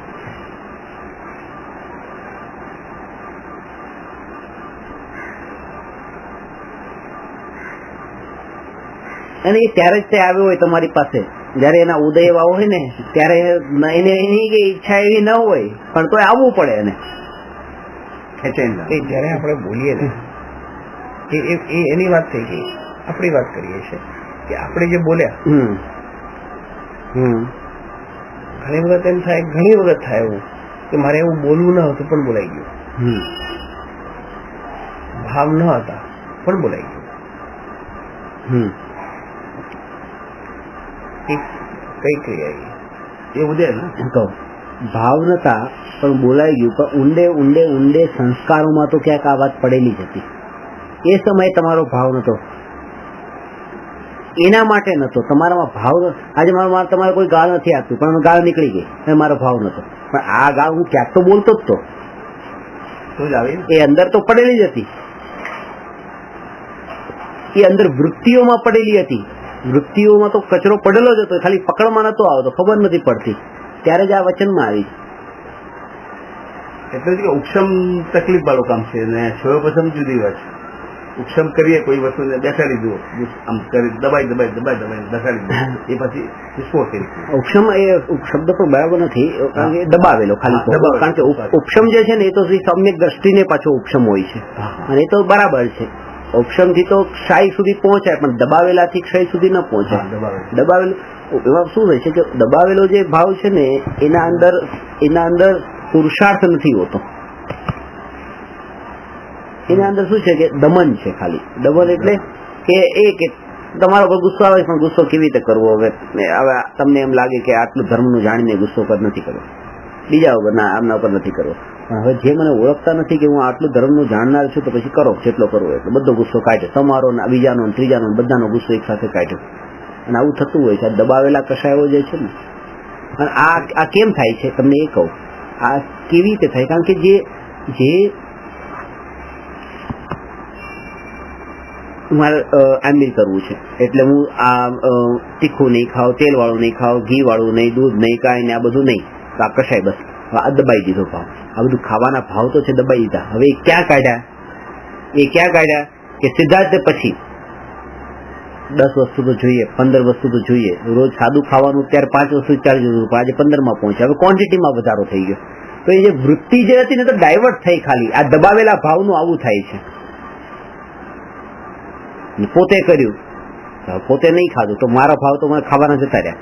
પણ તમે હજી આવું નથી કરતા, તમારા માટે મને કોઈ દ્વેષના ભાવ આવ્યા. તો એ ભાવ ડાયવર્ટ થઈ ગયા છે. પણ ભાવ દબાવેલા ભાવ જે છે ને ક્યાંક ને ક્યાંક બીજી રીતે ભડકા રૂપે થઈને નીકળે છે. એટલા માટે આ વિધિ નથી. દબાવવું ને નિર્મલતા જુદી હોય. આખા સમયસારમાં ક્યાંય પણ ક્રોધ, માન, માયા, લોભ ને છોડવાની વાત કીધી જ નથી. ક્યાંય નથી કીધી. એને છોડવાની વિધિ પણ સમયસારમાં નથી બતાવી. જયારે છોડવાની વાત કરો છો એનો મતલબ એ કે તમારો છે ને તમે કરનારા છો, તમારી પાસે છે. ત્યાં તો એ જ કીધું કે ક્રોધ તમારા સ્વભાવમાં મળ્યો નથી, તમારા સ્વભાવમાં મળ્યો નથી. શિષ્યએ પછી પૂછ્યું કે શું વાત કરો છો, ક્રોધ છે તો ખરો, પર્યાયમાં તો છે ને.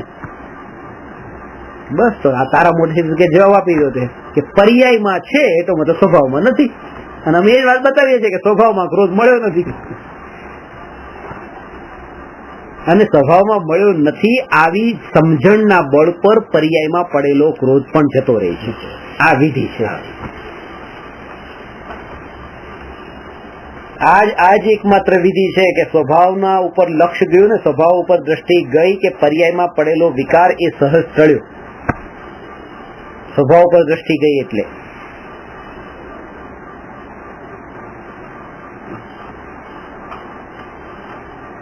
સ્વભાવનું લક્ષ્ય ન હોય તો એ ક્રોધને શાંત રહેશે એટલો થોડા ટાઈમ માટે, પણ પછી એક સાથે એવો નીકળશે ને કશાય, આ ભાવમાં નહીં નીકળતો આવતા ભાવમાં કોઈ ને કોઈ ભાવમાં નીકળશે. એટલે કશાયોને દબાવવાના નથી.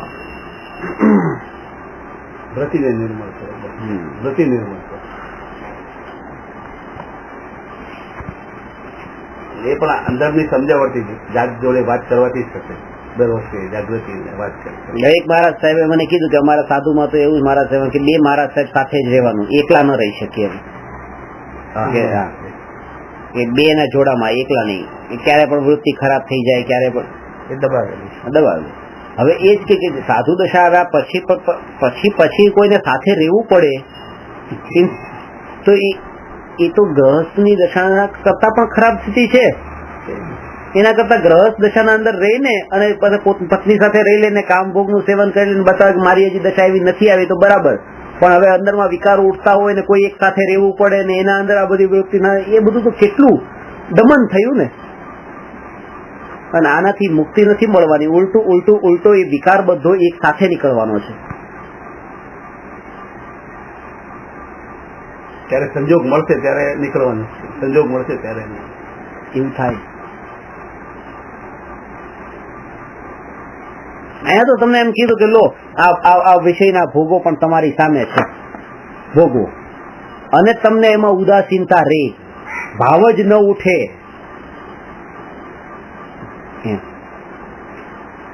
તો વૈરાગ્ય છે.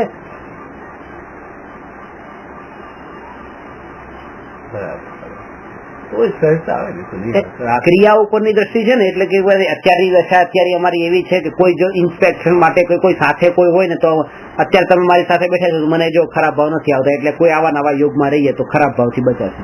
એ તો ખરાબ ક્રિયાથી બચાશે, ખરાબ ભાવોથી તો બચાતું જ નથી.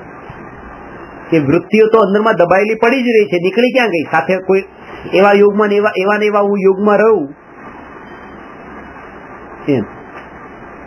કે 24 કલાક મારી સાથે કોઈ ને કોઈ તો છે જ તે, તો પછી વિકારના વ્યક્ત કરવાના ટાઈમ જ નથી મળતો, ખાવા પીવાનો ભોગોનો ટાઈમ જ નથી મળતો એકલાનો, કે જેથી કરીને એટલે મારા બસ ભાવો સારા રહે છે.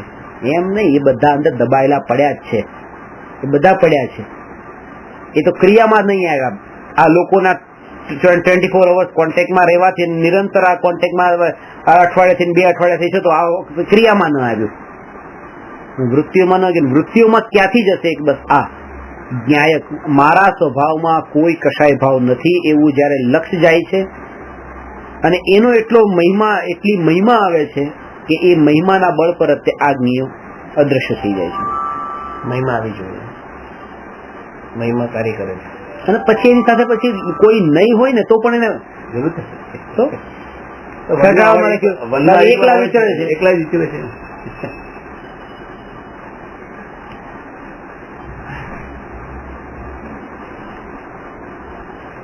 પૂર્વેનું ઉપાસન જોઈએ. આ બાળક જે બાળકના ઉપર તમે કમાન્ડ રાખો ને બાળકને આમ કંટ્રોલમાં રાખો તો બસ બાળક તમે આમ મીઠ ચોકલેટ વધારે ન ખાય ને આમ ન ખાય, તમે એનું ધ્યાન રાખો બસ. અને છોકરાને ખાવાની વૃત્તિ તો એવી ઉઠે છે ને એ જે ખાઈ લેતો હશે એની એવી નહીં ઉઠતી હોય, પણ આને એની એ જ વૃત્તિ ઉઠે છે, ક્યારે આ ઘા પાછા થાય ને ક્યારે હું ચોકલેટ ખાઈ લઉં, ક્યારે હું ચોકલેટ ખાઈ લઉં. શું બુદ્ધિ તો પડેલી છે, શું બુદ્ધિ એ જ પડેલું છે, ભલે કરતો નથી કઈ, કોઈના કંટ્રોલમાં છે અત્યારે એટલા માટે. હવે સમજાય જશે કે મુનિ દશા એવી કેમ પ્રકટે. આજે વાત હવે સમજાય છે ને, આ 100% સમજાય છે. આવી રીતે હોય તો નાશ પ્રકટે, નાશ થાય. અને આ જે વાત બતાવીને આ એટલી સૂક્ષ્મ વાત તમને અત્યારે કહું છું કે આ ક્રોધ મારામાં મળ્યો નથી, વિકાર મારામાં મળ્યો નથી, કોઈ અશુદ્ધતા મારામાં મળી નથી. મુનિ આવું માને છે ને એના એવી પ્રતીતિના બળ પર એ સાધના કરે છે. અને ક્યારેક એવું પણ બને કે આ કારણે એમના પર ઉપસર્ગ પણ આવી જાય છે. અને કેમ આવતા છે ઉપસર્ગ તમે સમજો કે જો સાધુને કોઈ કીધું, ખાલી બોલ્યા, અત્યારે ઉપસર્ગ એટલે મારપીટ નથી કરી, પાપી કીધું સાધુને. સાધુ તો અંદરમાં માનતા જ નથી કે હું પાપી છું. જ્યારે કોઈ વ્યક્તિ તમને કોઈ ગાળ આપે છે, એ ગાળ આપવાનું એનું લક્ષ્ય છે કે તમને અસર થઈ જાય, તમે વિચલિત થાવ. મેં તમને એક ખરાબ ગાળ આપી, બીજી ખરાબ ગાળ આપીને તમે કઈ ના બોલ્યા, તમે ચૂપચાપ રહ્યા, એ ગાળ સીધી મારી પાસે રિવર્સ આવી અને મારી છાતી ઉપર તીરની જેમ મને વાગી. કારણ કે મારા જે ભાવ હતો, મારું જે ઇન્ટેન્શન હતું એ સિદ્ધ નથી. ડબલ ગુસ્સો વધી ગયો મારો. અને એ જ કે સાધુને ક્રોધી કીધા, માની કીધા, માયાચારી કીધા, લોભી કીધા, કેટલું કીધું. સાધુ કે હું તો ન્યાય છું, આવું છું જ નહીં. તો રિસ્પોન્સ નહીં મળ્યો તો અને એવો ક્રોધ આવી ગયો કે એ વચનમાં બોલતો પછી કાયામાં મારપીટ ઉપર આવી ગયો, એટલે ઉપસર્ગ થયો. સાધુ પોતાને ક્રોધી માનતા નથી એટલે આ ઉપસર્ગ. પેલાનો ક્રોધ એટલી હદ સુધી પહોંચી જાય છે, એ તો કે હું આત્મા છું.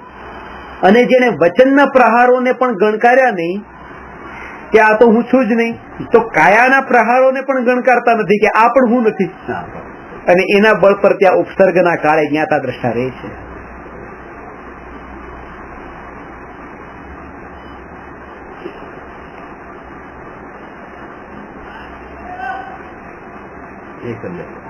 કેટલું સૂક્ષ્મ છે આત્મા, વિચાર કરો. મને પણ ઘણી વાર ભાવ થતો કે આ કેવી રીતે રહી શકશે, આટલા વેદના હોય બીજી અત્યારે લાગે છે કે નહીં, જે એમનો જે અંતરની એકાગ્રતા જે છે ને, સ્વરૂપની નિર્મળતા, પરિણતિની શુદ્ધતા, એના બળ ઉપર રહી છે, 100% રહી છે. ગમે તેવું આવે કે એનો ઉપયોગ જ ત્યાં નથી ને. એ ક્રિયા પર ઉપયોગ હોય તો એને તકલીફ આવે છે, ઉપયોગ જ નથી તો તકલીફ ક્યાંથી થાય? આપણો દુઃખ છે, પેટ દુખતું હોય, ભયંકર વેદના થતી હોય, પણ એ કોઈ આપણને કોઈ સંભળાવીને કે કોઈ બાતોમાં લાગી જાય, 5 મિનિટ 10 મિનિટ બાદ છૂટી જાય, એ વેદના છૂટી જાય, મને ખ્યાલમાં નથી આવતી. ઉપયોગ પાછો બાજુ ઉપયોગ આવે ત્યારે પછી દુકાન ચાલુ થાય છે. તો ઉપયોગ દુઃખ તો ત્યાં છે જ. બસ આવી રીતે તો આ જ બળ ઉપર સાધુ કહેતા રહી શકે, ગમે તેવી વેદના હોય. એ રાત્રે જ વિચાર આવે આવી રીતે રહી શકતા છે. 3 ગતિના જીવ ઉપસર્ગ કરે છે. દેવ ગતિના દેવ થકી ઉપસર્ગ થાય, તિર્યંચો થકી ઉપસર્ગ થાય અને મનુષ્ય થકી ઉપસર્ગ થાય. નારકી થકી ઉપસર્ગ ન થાય.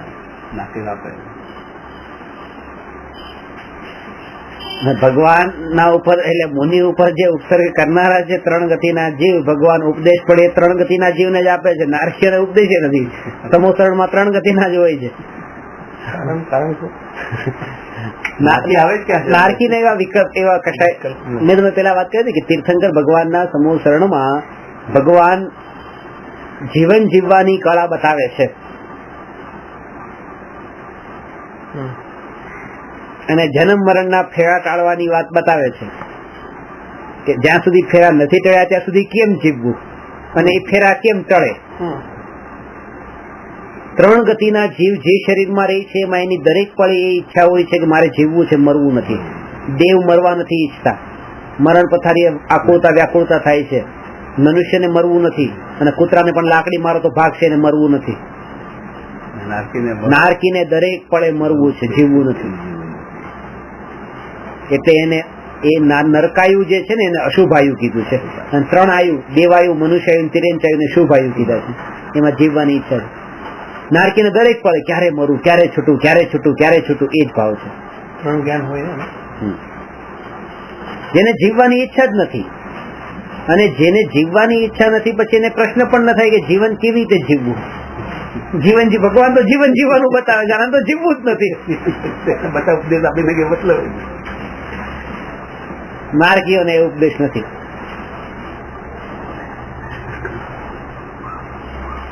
એવું નથી કે ઉપસર્ગ એટલે સાધુ પર ઉપસર્ગ કરવાના ભાવ, એને એવા પ્રકારની એ સ્થિતિ પણ નથી અહીંયા આવે. ભૌગોલિક સ્થિતિ પણ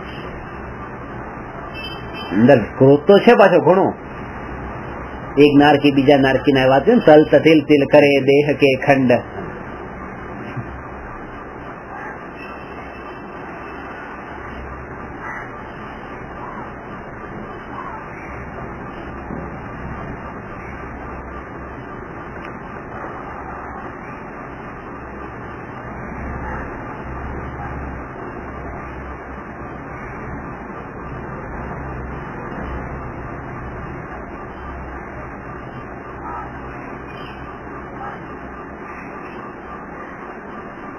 પણ કૃપાળુદેવને આ જે છે કે અત્યારે તો સત્સંગ અમને એટલો ખલે છે, કૃપાળુદેવના પત્રમાં જ આવે છે, વિતરાગ દશા, વિતરાગતા એવી વિશેષ છે. એ જ કારણ છે કે હવે અમારાથી આ સત્સંગ વગર સત્સંગનો વિરહ સહન નથી થતો. એ 5મા ગુણસ્થાન વર્તી જીવ પોતે સત્સંગ વિના પોતાને આવા અધૂરા મહેસૂસ કરે છે. તો વિચાર કરીએ કે આપણે અત્યારે આ ભૂમિકામાં સત્સંગની કેટલી જરૂર છે. એ ભૂમિકામાં જયારે એ પોતાને એમ માને છે તો કે વિરહ ખલે છે, સત્સંગ નથી, એના કારણે. અમને સૌભાગભાઈ ને લખ્યા છે. હા, ઘણા પત્રો છે. હા, સૌભાગભાઈ ને લખ્યા. આ પત્ર સૌભાગભાઈ માટેનું જ છે. 292 નંબર લખ્યો છે. એમનું સૌભાગભાઈ એમને બતાવવા ગયા હતા કે આ જીવ પામે, ને ત્યાં ગયા પછી જોયું તો કે આ તો ઘણી ઊંચી આત્મા છે, ઉતારની સામે કઈ નથી. એમને એમ લાગતું હતું કે મને ઘણું જ્ઞાન છે, એમને કઈ જ્ઞાન આપવું. કે દરેક જીવને જેવું લાગે છે કે હું કોઈક ને કઈક કરું, પણ ત્યાં સુધી અજ્ઞાન હોય છે ને, એટલે જ એવું લાગે છે કે હું કોઈના માટે કઈક કરું.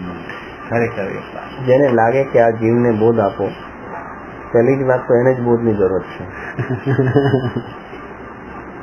મોટી જરૂરત તો એની છે કે તું પરમાં છે.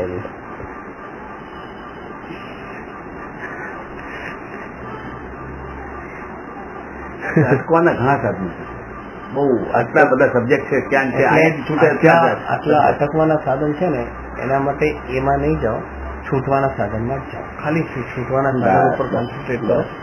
છૂટે કેવી રીતે? કારણ કે સમય એટલો ઓછો છે. સમય આ 2, 5, 10 વર્ષમાં ક્યારે આપણા ઊંડાણથી વિચાર કરીને ક્યાં છૂટી જશે આ ટાઈમ ખબર જ પડે. છૂટવાના સાધનો પર કોન્સન્ટ્રેટ કરો, રોજ એને જ પંપાળો. એને જ અટકવાના સાધન તો એટલા છે ને કે એમાં તમે છૂટી નહીં શકો. અત્યારની જે પર્યાય જેટલા જ્ઞેયોમાં જાય એ બધા અટકવાના સ્થાનો. જેટલી પર્યાય જે જ્ઞેયમાં ગઈ આ બધા અટકવાના સાધનો છે. એમાં તો પાછા વળો તો એટલે એમાં ભેદ નહીં પાડવો કે ના આ તો પારકા, પણ પત્ની તો થોડી નજીકની. બધા એટલે બધા અત્યારે જ લાગે, બધા અટકવાના સાધન લાગે. એને જ તે પછી એના પછી દ્રષ્ટિથી સ્વભાવનું લક્ષ જાગે. સભોના ટોળા લાગે. ધુતારાની ટોળકી છે. કાનજી સ્વામી તો કેતા, આ સગા વાલા એ બધા કે ધુતારાની ટોળકી છે. કોઈ કે અત્યારે આ વાંદરો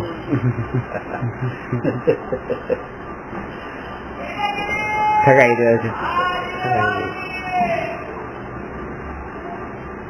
અને જયારે એ સ્વરૂપ પણ ખબર પડે ને, ત્યારે એમાં પણ પછી આશ્ચર્ય ન થાય. એને પણ સ્વીકારે.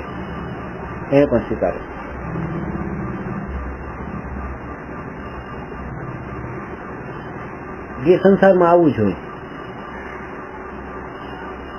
કોઈ ગ્રાહક ને તમારે ત્યાં સસ્તી વસ્તુ મળે છે, એ તમારે ત્યાં લેવા માટે આવ્યો, પછી એને મોંઘીમાં લાગીને એ ન આવ્યો, એ બીજાને ત્યાં જ લીધી. આટલા વખતથી અમારે ત્યાં આવતો હવે ન આવ્યો, બીજાને ત્યાં લેવા ગયો. આશ્ચર્ય થાય. પરિણામો આવા જ હોય સંસારી જીવોના કે જ્યાં એને લાભ લાગે એ કરે. એને એ જાણી લઈએ ને તો આપણને એમ ના થાય કે આને આવું કેમ કર્યું છે, અરે એની જગ્યાએ આજે હું હોત તો હું આવું જ કરે.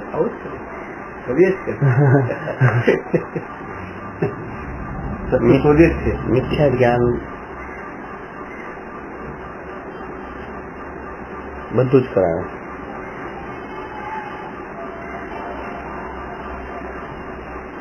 એટલે જ કૃપાળુનો જે હતો ને કે સાપ કરડવા આવે તો સાપને મારવો કે નહીં.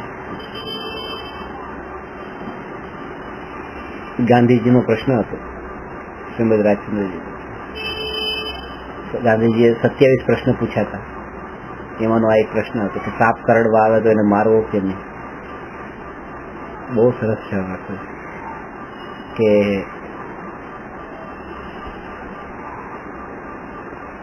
જેને દેહમાં અધિક પ્રીતિ હોય એનું દુઃખ એને વધારે દુઃખ થાય, અને ઓછી પ્રીતિ હોય એને ઓછું દુઃખ થાય. હવે તમને તો ખબર પડી કે આ શરીર મારું નથી, આટલા વખતથી તમે સાંભળો, વાત કરો છો, છોડો. તો જેને શરીરની પ્રીતિ ઘટી ગઈ હોય એ જેને શરીરની પ્રીતિ હજી વધારે હોય એને કેવી રીતે મારી શકે? અમે તો એટલું જોઈએ છે કે દુઃખ કોનું વધારે છે, કેનું દુઃખ વધારે છે. તમને તો એટલું નહીં થાય તો પોતે મરવું પડે, એને નહીં મારો, કારણ કે દુઃખ વધારે. અમારે કોણ હું કે એ વિચાર નથી કરતા, અમે દુઃખ માપીએ છીએ. દુઃખ કોણ વધારે છે, આ બાજુનું કે આ બાજુનું, મારું કે તમારું એમ નહીં, કોનું. એટલે ત્યાં તરત દેહ છૂટી જાય, સાફ કરે દેહ છૂટી જાય, સાધના તો અધૂરી રહી જાય. એ જ વસ્તુ છે કે મને ખાવા ન મળે અને માંસ સામે દેખાતું હોય હું ખાઈ લઉં, નહીં તો કે નહીં ખાવ તો મારી સાધના. તો એ કીધું કે નજરની સામે પ્રત્યક્ષ જો તમને એ સમયે આવો ભાવ આવે તો એ સમયે આ વિકલ્પમાં પણ ન પડવું, કારણ કે આજ તમારી દશા, આ તમે હજી સાધના અધૂરી નથી, તમને આજ આગળ લઈ જશે. તમે નહીં માનો પણ એક પ્રતીતિ જો હશે ને, પ્રતીતિ તમને આગળ લઈ જશે. સંસ્કાર તો આગળ જાય છે, સંસ્કાર તો ત્યાં રહી ગયા ને, એને પોતાને. પછી આગળ તમે જે કીધું ને કે ખાલી અંતર્મુહૂર્તમાં જ પામી ગયા, એ આવા જ પામી ગયા કે સાપ કરડવા આવ્યો ને એ જ અંતર્મુહૂર્તમાં આગળ જઈને પામી ગયા. હવે સ્વામી સાપને કીધું બુજ ભાઈ, ઠીક છે, ક્યાં ભાગ્યા ને છેલ્લે તો એ વાત એક જ વાક્ય, અમારા જેવા જીવ થકી સાપને મારવાનો ઉપદેશ કેવી રીતે અપાય? બસ અમે તો આટલું જ કહીએ છીએ.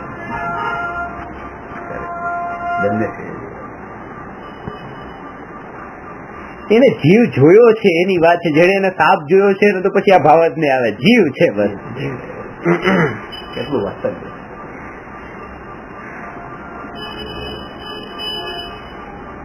હવે ત્યાં પછી એમ કે પંચમ કાળના સાપ ની વાત છે કે ચોથા કાળ ની વાત છે ને આ વાત છે મહાવીર ભગવાન ના કાળમાં ચંડ કૌશિક એ અલગ કાળ હતો, આ કાળ અલગ છે ને એ બરાબર છે. મહાવીર ભગવાન તમે છો એ અલગ જ છે ને, બધું જો એ અલગ છે, સાપ અલગ છે તો તમે અલગ છો.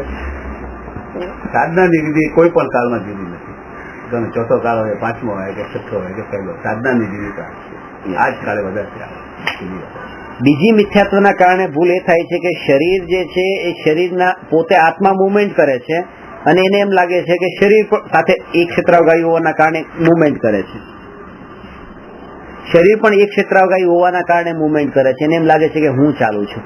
એ વાત અહીંયા બતાવે છે.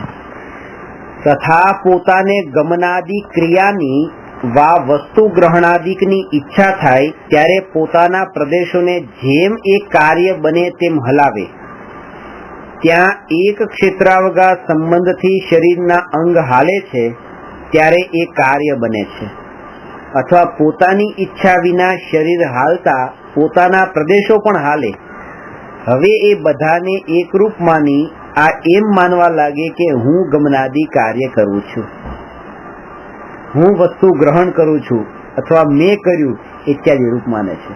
જો અહીંયા આત્મા છે, ઈચ્છા થઈ કે આ પેન લઉં તો એ ઈચ્છા થઈ આત્માને, અને આત્માએ પોતે ત્યાં પ્રદેશોને ફેલાવ્યા. શરીર સાથે છે, શરીર ત્યાગ્યું, શરીર લીધું. ક્યારેક શરીરના નિમિત્તથી આત્મા અને ક્યારેક આત્માના નિમિત્તથી શરીર નું ગતિ મુવમેન્ટ આવી રીતે થાય છે. અત્યારે આત્માને ભાવ થયો કે આમ લઉં ને એ પોતે ગયું, સાથે શરીર પણ ગયું. ક્યારેક શરીર ગતિ કરે અને આત્માને ભાવ જ ન હોય, પણ આત્માએ ગતિ કરવી પડે. એ ઉદાસીનતા, એ ગતિ કરવી પડે. એ ઉદાસીનતા. દાખલા તરીકે કે રસ્તામાં ચાલતી વખતે આપણે આમ હાથ ચાલે છે, હવે આત્માને તો ઈચ્છા છે નહીં કે આમ હાથ હલાવું, પણ તો આત્મા મુવમેન્ટ કરે છે કે નહીં? તો ક્યારેક શરીર ગતિ કરતું હોય તો આત્મા પણ સાથે ગતિ કરે, ક્યારેક આત્મા ગતિ કરે તો સાથે શરીર પણ ગતિ કરે. આવો બંનેનો અત્યારે નિમિત્ત નૈમિતિક સંબંધ છે.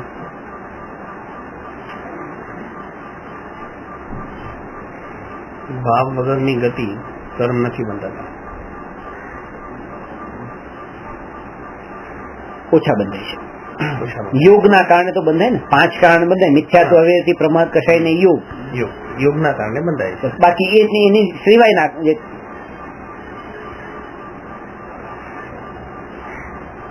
એ તો ખાલી બહુ અલ્પ હોય છે. જે હરિયન ભગવાન ને હોય છે, ગતિ તો થાય છે ને. એક સમયનો બસ એરિયા પસાસ્ત્રો થાય છે, સાતાવેદની નો પુણ્ય. એટલે ત્યાં લખ્યું, હવે શું કન્ફર્મ થયું આપણે એ કે વસ્તુને ગ્રહણ કરું છું ને વસ્તુને મૂકું છું, કે એ જે રીતે શરીર ગતિ કરે છે એમાં મુખ્ય તો કે આત્મા ગતિ કરે છે, પ્રદેશોને હલાવે છે. શરીર સાથે હોવાથી શરીરના પ્રદેશો પણ હલે છે અને વસ્તુ ગ્રહણ થાય છે. એને આ બે ભેદ નથી ખબર પડતો, આત્માનો અને શરીરનો. એટલે એમ લાગે છે કે મેં લીધું, મેં મૂક્યું. કેટલી સૂક્ષ્મતાથી આ ભેદ બતાવ્યો છે શરીરનો અને આત્માનો. ખાલી બધા એમ બતાવો આત્મા છે, આત્મા છે, પણ આત્મામાં શું છે ને આત્માનું કાર્ય કેવું છે ને આત્મા કેવી રીતે, આ ડિટેલ જે છે ને એ અહીંયા બતાવી. જીવને કસાય ભાવ થતા શરીરની ચેષ્ટા એ કસાય ભાવ અનુસાર થઈ જાય છે. આ તો ભાવ અનુસાર શરીરના કાર્યો મુવમેન્ટ થવા લાગે. આ પણ એવો સંબંધ છે, નિમિત્ત નૈમિતિક સંબંધ. કરેક્ટ. ક્રોધાદી થતા રક્ત નેત્રાદી થઈ જાય છે. કરેક્ટ. હાસ્યાદી થતા પ્રફુલ્લ વદનાદી થઈ જાય છે. પુરુષ વેદાદી થતા લિંગ કાઠણ્યાદી થઈ જાય છે. હવે એ સર્વને એકરૂપ માની આ એમ માને કે એ બધા કાર્ય હું કરું છું, તથા શરીરમાં શીત, ઉષ્ણ, ક્ષુધા, તૃષા અને રોગાદી અવસ્થાઓ થાય છે. તેના નિમિત્તથી મોહ ભાવ વડે પોતે સુખ દુઃખ માને છે. એ બધાને એકરૂપ જાણી શીતાદિકને કે સુખ દુઃખ પોતાને જ થયા એમ માને છે. મને ઠંડી લાગી, મને ગરમી લાગીને, મને ઠંડી મને ગરમી શરીરને લાગી એવું નથી લાગતું, મને જ લાગી, કારણ કે ભેદ જ્ઞાન નથી ને. અને સાધુને આ ઉપસર્ગ પરિસર અને ઠંડી ગરમી કેમ સહજ રૂપે લે છે કે જેને ક્રોધને પણ જ્ઞેય માત્ર જાણ્યો, પોતાની જે પર્યાય હતી ક્રોધની એ પણ મારામાં નથી મળી એવું જેને જાણ્યું, તો એ આ પૂદગલની જે તડકાની ઠંડીની ને ગરમીની પર્યાય એ મારામાં આવી એવું કેવી રીતે માને? અને એના બળ પર જ છે કે આ ઉપસર્ગ ને પરિસર ને એ રીતે જ્ઞાતા દ્રષ્ટા રહી છે. બહુ લાંબી વાત છે. કારણ કે હવે જે પોતાનો જેને પોતે જન્મ આપ્યો છે એ દીકરા સાથે એને કહી દીધું કે તું મારો નહીં, તો જે પારકો છે એની સાથે પછી મારો કેવી રીતે કહી? આ તો ક્રોધ તો મારામાં જન્મ્યો હતો, મારી પર્યાય હતી, એને કહી દીધું કે મારો નહીં. તો પછી આ જે પૂદગલની પર્યાયો છે, તડકો ને ઠંડી ને ગરમી ને એ બધું, એને મારી કેવી રીતે માને? અસહજ.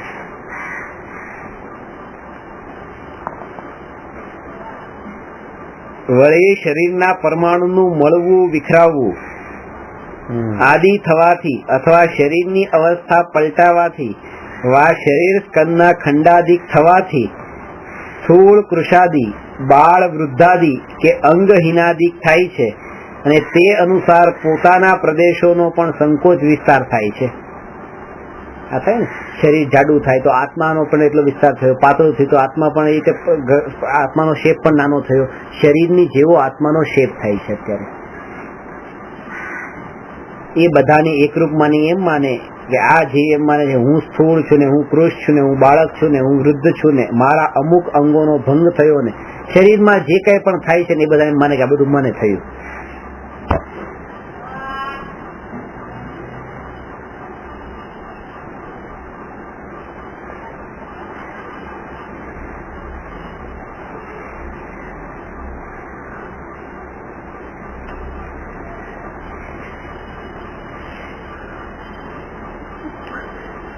ભેદ જ્ઞાન. શરીરની અપેક્ષાએ ગતિ કુલાદિક હોય છે. હવે આ પણ જે શરીરને પોતાનું એવું માનતા નથી તો પછી એ શરીરની જે જાતિ છે ને શરીરના જે કુળ છે ને શરીરની ગતિ એને પોતાની માનતા નથી. આ જ વાત બતાવી છે કયા વેશમાં મોક્ષ, કઈ જાતિમાં મોક્ષ. શાસ્ત્રમાં બતાવ્યું કે વાત્સલ્ય વાત્સલ્ય વાત્સલ્ય તો સર્વ જીવ પ્રત્યે વાત્સલ્ય. જૈનો પ્રત્યે થોડું તો આપણને ભાવ હોવો જોઈએ ને. જૈનને જૈન પ્રત્યે ભાવ ન, આ વિચાર ક્યાં આવ્યો આમાં જૈનને જૈન પ્રત્યેનો? રસ્તામાં કોઈ માણસ ભૂખ્યો તરફતો હોય મરતો હોય તો આપણે એ પૂછવા જઈશું કે તું જૈન છે કે અજૈન છે, કોણ છે? ત્યાં તો નજર સામે દેખ્યું બસ આ જ સત્ય, અને એ તે સમયે વાત્સલ્ય ભાવ આવે. થોડું એક એકને આપણે પૂછવા જવાના કે પાટિયા લગાવેલા છે કે કોણ છે, જૈન છે કે અજૈન છે, કે આ કઈ જાતિનો કયા કુળનો છે. જીવ માત્ર દેખ્યો ને ત્યાં એનું કષ્ટ જોયું, તેના પ્રત્યે કરુણાનો ભાવ સહજ આવે આવે ને આવે.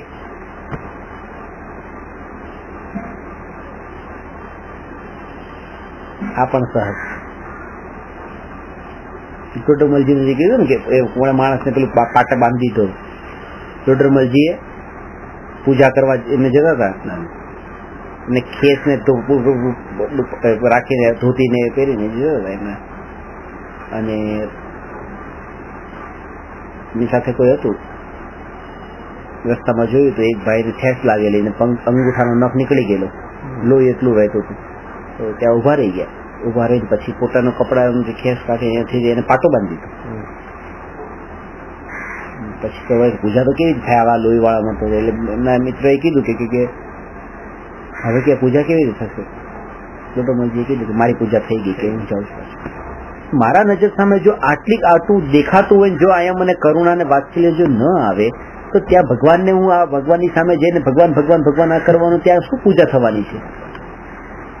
મેં તો અહીંયા ભગવાનને જોઈ લીધા, જે ત્યાં ભગવાન જોવા તો ભગવાન મેં અહીંયા જોઈ લીધા. ભગવાનનું જ કામ કરું છું. આ ભૂમિકામાં કે આવા ભાવ તો આવે જ બસ. અને આ ભાવ સરળતા અને કોમળતાના ભાવના બળ ઉપર એ આગળ વધશે હજી એમ. પણ ત્યાં એક કયો ભાવ હતો કે આમાં કોઈ નિસ્વાર્થ હતો ને બીજો કોઈ ભેદભાવ નતો. ત્યાં કોને મદદ કરવા જાઉં છું, કોણ છે એ મારો? આપણે આમ વિચારોમાં પણ એ કેટેગરાઇઝ તો હોય જ છે ને એમ, કે કોઈ બીમાર છે ને હોસ્પિટલમાં દાખલ છે ને એને પૈસાની જરૂર છે ને તમારી પાસે આવ્યા પૈસાની મદદ કરો. કે હવે કેટલી 1 લાખની કરી શકશો, 2 લાખની કરી શકશો, 10,000 ની કરી શકશો, 5,000 ની કરી શકશો, પણ કે કોણ છે પણ એ તો બતાવો પેલા. કે કોઈ છે, કોઈ છે તો ચલો 5,000 ની કરીશ. અરે તમારો દીકરો છે, અરે બધા વાપરી નાખીશ. તો આપણી જે વાત્સલ્ય ને એ જે ભાવ છે ને એમાં તો કોણ છે ને એના ઉપરથી વાત્સલ્ય છે. ખોટું થઈ ગયું ને, એ જીવ માત્ર છે ને એ નથી. ડોંગ છે બધા. પછી સાધર્મિકતાનો લોપ થઈ જશે. એટલે જ દરેક જીવ પ્રત્યેનો ભાવ બતાવ્યો ને, દરેક જીવ પ્રત્યે સાધર્મિક ભાવ રાખવાનું કીધું. એ ભેદભાવ આપણે રાખીને એ જ અંદરનો કશાય એ ત્યાં જ ભાગલા પાડી દીધા આપણે. સાધર્મિક નો મતલબ ધર્મથી નથી. એ કયો ધર્મ પાળે છે? જૈન ધર્મ વાળો જૈન એમ નહીં, જૈન ધર્મ પાળે છે જૈન ધર્મી, એના પ્રત્યેનો વાત્સલ્ય ભાવ વધારે ને. આ વસ્તુ જે છે ને, એક વસ્તુ તમને બતાવું. આ વાત એ કે હું જે કહું છું ને, મને જે સમજાય છે એ વાત હું તમને કહું છું. મને આ વાત એ સમજાય છે કે જયારે અંતરમાં એ ભાવ નીકળી ગયો કે કોણ પોતાનું ને કોણ પારકું, ત્યારે પછી તમે આ સાધર્મી ને આ સાધર્મી ને એ ભાવ નથી રહેતો, ત્યારે તમને સહજ કરુણાના ભાવ આવી જાય. સાધર્મિક તો એ કહેવાય કે મારું ધર્મ, મારા જીવનું ધર્મ ને આ જીવનું ધર્મ એક, એટલે સાધર્મિક. સીધી વાત છે. આ તો જૈન ધર્મ ને આ તો બધા એકાંતવાદી છે, એકાંતવાદીના ધર્મ છે. અને એકાંતવાદીના ધર્મ નથી, એમાં તો એક નેરો માઇન્ડ થઈ ગયું. હવે પોતાનો દીકરો છે, હવે તો આનાથી મોટો સાધર્મી બીજો કોણ? હું સાધર્મી ને મારો પોતાનો દીકરો તો કે તો એનાથી વધારે સાધર્મી કોણ? પણ કે પપ્પા દારૂ માટે પૈસા આપો ફટાફટ. આ એ માંગે તો કે સાધર્મી ભાવ તો હોવો જોઈએ ને, કે નહીં? એ પછી મારો પોતાનો છે, પારકો છે, કોઈ નહીં. એ મારા નજર સામે મને દેખાય છે કે આ ખોટું છે, બસ આ કામમાં કેવી રીતે સાથ હું આપું? અને જ્યાં કામ બરાબર થઈ રહ્યું છે તો પછી એ કોણ છે એ નથી જોવાનું.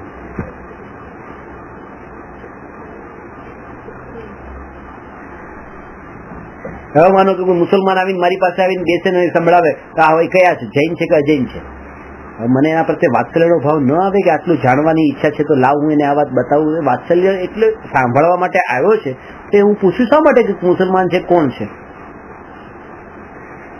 તીર્થંકર ભગવાનને એ પણ નતું પૂછ્યું કે આ જાનવર છે કે મનુષ્ય છે કે કોણ છે. ત્યાં બધાને એન્ટ્રી હતી, ત્યાં એ ભેદભાવ પણ નતો. તો હું થોડું તો શીખો છું, એટલા લેવલ નથી પહોંચ્યો કે જાનવરને અહીંયા બેસાડી દો, પણ કમસે કમ કોઈ મનુષ્યમાં આવે છે તો એમાં તો ભાગલા હજી ન પાડું. અને ભાગલા ન પાડવાનો મતલબ કે એની ડિટેલમાં જાણવાની પણ ભાવના ન થાય. મને તમારી કે તમારી કે તમારી, તમે જૈન છો આ તો એ વાંચ્યું, પણ હવે કયા જૈન છો, દેરાવાસી મેં આજ સુધી જાણ્યું નથી, મને ખબર પણ નથી, જાણવું પણ નથી. એ શા માટે મારે જાણવું પડે કોણ છે? શ્વેતાંબર છે મારે શા માટે જાણવું પડે? એક આત્મા છે, આ બસ ભવ્ય જીવ છે, આ વાત એમના કાનમાં પડી રહી છે, આ કઈક આવે પામવાનું છે. આનાથી ડિટેલમાં જવાનું જ નથી મારે, કારણ કે એ ભેદ જયારે પડ્યો એકનો ત્યારે બાકી બધાને મેં તમારાથી અલગ કરી દીધા. તમારો એક ભેદ અલગ, ત્યાં 100 જણા બેઠા છે, આ ભાઈ એક મુસલમાન, જેનો મતલબ એ કે બાકીના 99 તમારાથી અલગ છે. બધાના ભેદ કરી દીધા આ એકના કારણે.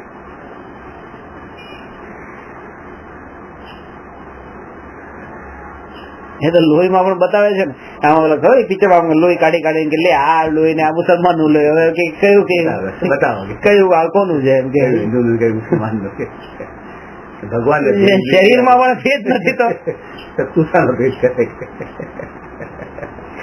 ભગવાને ભેદ નથી કરે, તુષાનો ભેદ કરે. તો આ ગતિ કુળાદિક એ બધા શરીરના છે.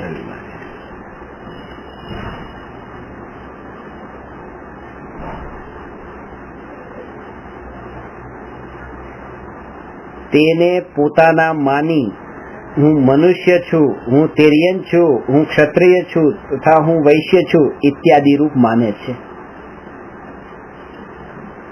શરીરનો સંયોગ થવા અને છૂટવાની અપેક્ષાએ જન્મ મરણ હોય છે.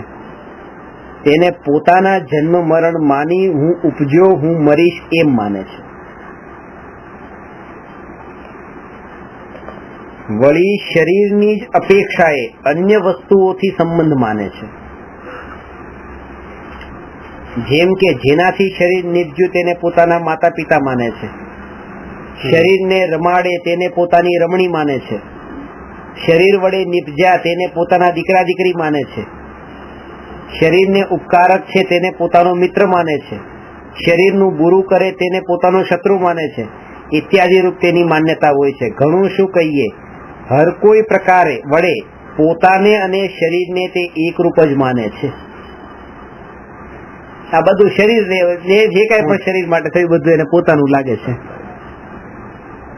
ઇન્દ્રિયાદિકના નામ તો અહીં કયા છે, પણ તે તો તેને કઈ ગમ્ય નથી. આ બધું 5 ઇન્દ્રિયની બધી વાત કરી એ માત્ર અચેત જેવો બની પર્યાયમાં અહમ બુદ્ધિ ધારણ કરે છે. તેનું શું કારણ છે તે અહીં કહીએ છીએ. એક પેરેગ્રાફમાં હવે બતાવે છે, લઈ લો. આ આત્માને અનાદિકાળથી ઇન્દ્રિય જ્ઞાન છે. હવે કેમ આવું થાય છે? ગુરુ ઉપદેશ આપે કે ભોગના કારણે અનંત સંસાર પરિભ્રમણ છે, દુઃખ છે, આકુરતા છે, તો પણ એને આ વાત સમજાતી નથી, પ્રેક્ટિકલમાં આવતી નથી. અને કોઈના વગર સમજાવે વગર શીખાડે ભોગોને ભોગવવાનું ચાલુ કરી દે છે. અનાદિકાળનો છે. હા, એવા રૂપે વણાઈ ગયો છે એના માટે, અને આના એ જ કારણે થઈને આ વાત એને હજી સમજાતી નથી. છોકરો જન્મતા દૂધ પીવા લાગી જાય તો એને કેવી રીતે ખ્યાલ હોય કે આનાથી ભરવાનું જન્મતા સંજ્ઞા છે જ અમારે રડે છે પછી એ સંજ્ઞા અરે અંદર ખાતો તો ને तो रहा जननी उदर में जो जननी ने खाया पिया उद्दिष्ट उस आहार को तू ही वहां खाता रहा. એટલું બધું માનું, એટલું બધું ખાધું, ના એ ખાધું અંદર આહાર તો બહાર નીકળ્યો. હવે તો શાંતિ, હવે તો વાંધો નહીં, હવે તો એનાથી વધારે ખરાબ હાલત થઈ. शिशुकाल में अज्ञान से मलमूत्र में सोता रहा, अब अधिक कहे क्या भाई, मलमूत्र ही खाता रहा. હાથમાં લઈ લીધું કે ઉછાળ્યું, મોઢામાં આંગળા નાખ્યા ને બધું. આ બધા દુઃખ કે તમે ભૂલી ગયા છો, યાદ નથી, બાકી આ બધા ભોગવ્યા છે, અને હવે કે આ બધા ન ભોગવવા હોય તો એના માટે આ સાંભળી લો.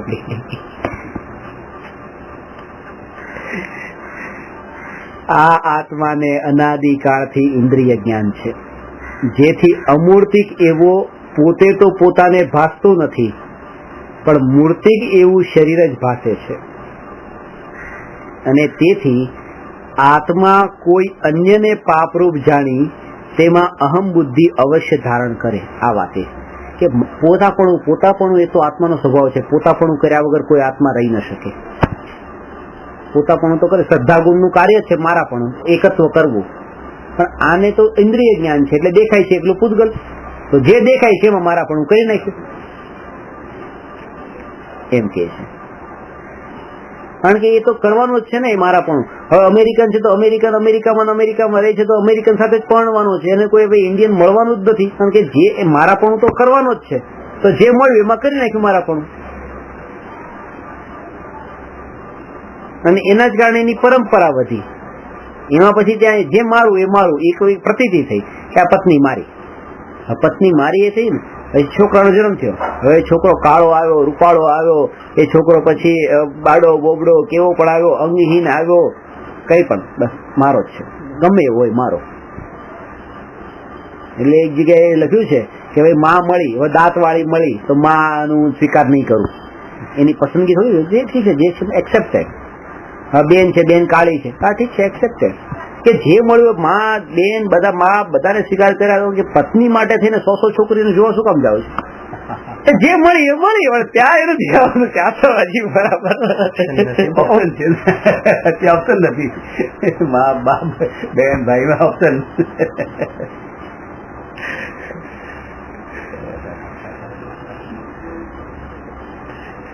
કેટલું લાગે છે ખરેખર તો કે છે કે જેમ તમારું એ પણ ઓપ્શન થી નતું ને, એમ આ ઓપ્શન થી, આ વિકલ્પ થી થવાનું જ નથી. એ પાછું પોતાની એક આંખ નાની મળી જાય તો શું કરે? પોતાનો રંગ સાવળો મળી જાય શું કરે? પણ જોઈએ એને ગોળી. વિકલ્પ તો ત્યાં થાય છે જ્યાં હું કરતા પણ કરી શકું, હું કરી શકું, ત્યાં વિકલ્પ થાય. સાચી વાત છે. કારણ કે પોતે પોતાને પરથી જુદો ન ભાસ્યો એટલે તેના સમુદાય રૂપ પર્યાયમાં તે અહમ બુદ્ધિ ધારણ કરે છે. વળી પોતાને અને શરીરને નિમિત્ત નૈમિત્તિક સંબંધ ઘણો હોવાથી શરીરથી પોતાની ભિન્નતા ભાસતી નથી. હવે જે વિચારો વડે ભિન્નતા ભાસી શકે એમ છે એ વિચારો મિથ્યા દર્શનના જોરથી થઈ શકતા નથી. મિથ્યાત્વનો એટલો તીવ્ર ઉદય હોય ને, અને આ વાત તમને બતાવતો હોય ને તો એ વખતે પણ તમને એમ રૂચે નહીં. મિથ્યાત્વના ઉદય, ના હું જે કહું છું એ સાચું છે, અથવા આ જે કહી રહ્યા છે કંઈક ને કંઈક પોતાના મતને સિદ્ધ કરવા કહી રહ્યા છે, ઊંધા જ વિચાર આવે એને.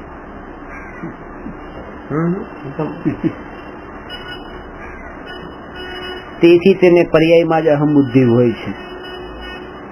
કેમ કે દીક્ષાત્વનો જો સાધુ થઈ ગયા, દીક્ષા લઈ લીધી, જો ખાવાનું નહીં મળતું ને એટલે દીક્ષા લઈ લીધી. હવે સાધુ પ્રત્યે એને શ્રદ્ધા ન થવાની હોય ને મિથ્યાત્વનો એટલો તીવ્ર ઉદય તો આવા વિચારો આવી જાય. સાધુનો યોગ થયો પણ આવા વિચારો કરી લીધા. મિથ્યાત્વના જોરથી એને પ્રોપર વિચાર ન આવે.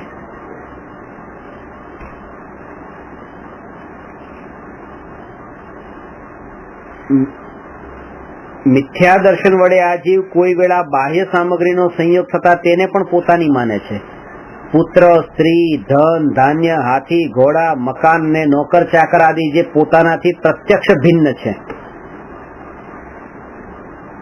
સદાકાળ પોતાને આધીન નથી, એમ પોતાને જણાય તો પણ તેમાં મમકાર કરે છે. આ મારા પણ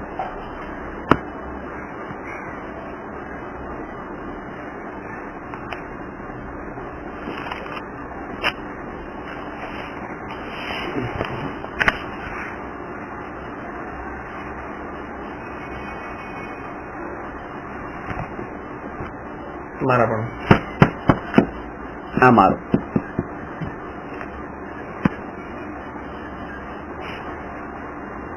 આ મારું નહીં, આ જ મારું. આટલો આ 10 આંકડાનો નંબર આ મારો. એમાં આગળ કરો ને આ નહીં, પછી આ જોવું. એટલે એમાં એટલી તન્મયતા થઈ ગઈ, જેવું એ સિમ કાર્ડ લીધું, ડોક્યુમેન્ટ આપે, આ મારું, બસ પતા મારું. ત્યાં સુધી મારું હતું કંપનીમાં પડી ત્યાં સુધી બસ તમારો નંબર લઈ લેજો, નંબર યાદ રાખી લેજો, બરાબર લેજો. અમારે ત્યાં આવે ને સાડી લેવા, 25 સાડી જોવે, આ સાડી નથી, એમ છે તેમ છે, પહેરી જોઈએ, આમાં ફૂલ બરોબર નથી, આનો કલર બરોબર, આની બોર્ડર બરોબર નથી. જયારે છેલ્લે એક સાડી ફાઇનલ થાય અને બ્લાઉઝ કપાય ને, એના પછી એ સાડીને સારી તો લાગે છે ને, સરસ છે ને, પેલા તો આમાં ફૂલ બરોબર ના હતા, પછી સરસ લાગે છે. બ્લાઉઝ કપાઈ ગયો, નામ લાગી ગયું પોતાનું, સરસ છે, પછી કલર બહુ મસ્ત છે, એડવાન્સ અપાઈ ગયા ને, કલર બહુ મસ્ત છે. કારણ કે વિકલ્પ જ નથી ને. એક જ મિનિટમાં આખી બાજી પર મારા પણ થઈ જતા એ આગળ જઈને વખાણ કરશે ભાઈ. એ જેને માઇનસ કરો એ જ પ્લસ પોઈન્ટ બતાવશે. એ જ આ તો કેવું સરસ લાગે, આ ફૂલ જો. એટલે અમે બહુ નવાઈ લાગી વસ્તુ અમને.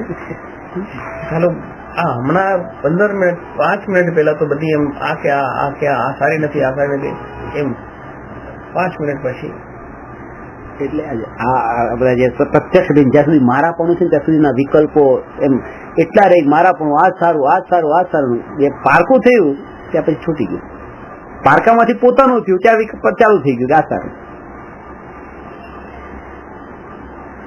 બહુ વિકલ્પ છે મારા પણ આમાં, ત્યાંથી શરૂ થાય છે. એક ભાઈ છે તો એમણે છે ને એમની 2 છોકરી છે ત્યાં, કેરન વાળા ભાઈ છે ને એમની 2 છોકરી, તો એક છોકરીને એવી રીતે એમણે ભણાવવા માટે હું જતો, બીજી તો પરણાઈ દીધી છે, મોટી પણ નાની પણ બાકી. મેં કીધું 2 ને બેસાડો ને, એમ કે એના માટે ચાલુ કરો, આમના માટે. વેપારી ભાષામાં વાત કરે એમ કે વેચાઈ ગયેલો માલ હોય ને એના પાછળ બહુ પૈસા નો ખર્ચ થાય, જેને પોતાની પાસે હજી એને કેવો નથી એ વેચાઈ એનો પણ થઈ જશે. કેરોનમાં કપડા વેચી વાતો અધ્યાત્મમાં પણ એ જ કે બધા વેચાયેલો માલ છે એની પાસે પૈસા બહુ બધા નો ખર્ચ થાય, કે હજી આ માલ છે એના પાછળ હજી ખર્ચવાના છે થોડા વેચવાનો છે, શણગારે વેચાઈ ગયો પૈસા આપી દે એડવાન્સ આપી દે, પછી આમાં શું કરવાનું, કઈ નહીં. હજી બાકી છે તો બીજો કોઈ આવશે લઈ જશે ભાઈ. એટલે જે કોઈ મારા પણ તૂટ્યું, બસ આ પારકી થઈ, બસ હવે એના જે કરવું કરે જવા દો, મારે શું હવે, એના વિકલ્પ નથી આવતા પછી કે બસ આવી જાય પર્યાયમાં પારકી થઈ જાય, આ મારું શું, બસ મારું દરેક પર્યાય આ મારી નથી, મારી નથી, વેચાઈ ગયેલો માલ, પર્યાય વેચાઈ ગયેલો માલ, ભવિષ્યનો વેચાઈ ગયેલો માલ છે. વેપારી લોકોના ભાષા જલ્દી સમજાય જાય કે વેચાઈ ગયેલો માલ છે. ચલો, મિથ્યા દર્શનાદિક થી શરીર આદિક નું સ્વરૂપ પણ અન્યથા ભાસે છે. અનિત્ય ને નિત્ય, ભિન્ન ને અભિન્ન, દુઃખના કારણોને સુખના કારણ માને છે તથા દુઃખ ને સુખ માને છે, ઇત્યાદિ પ્રકારે વિપરીત ભાસે છે.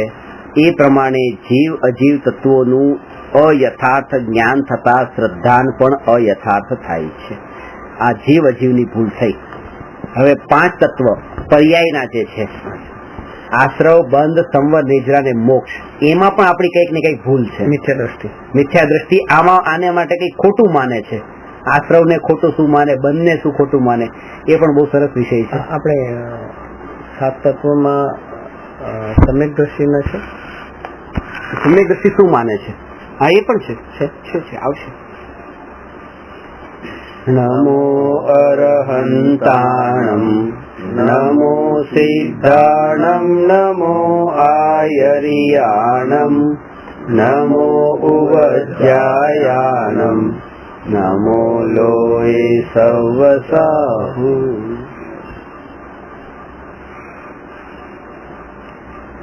આ પ્રશ્નમાં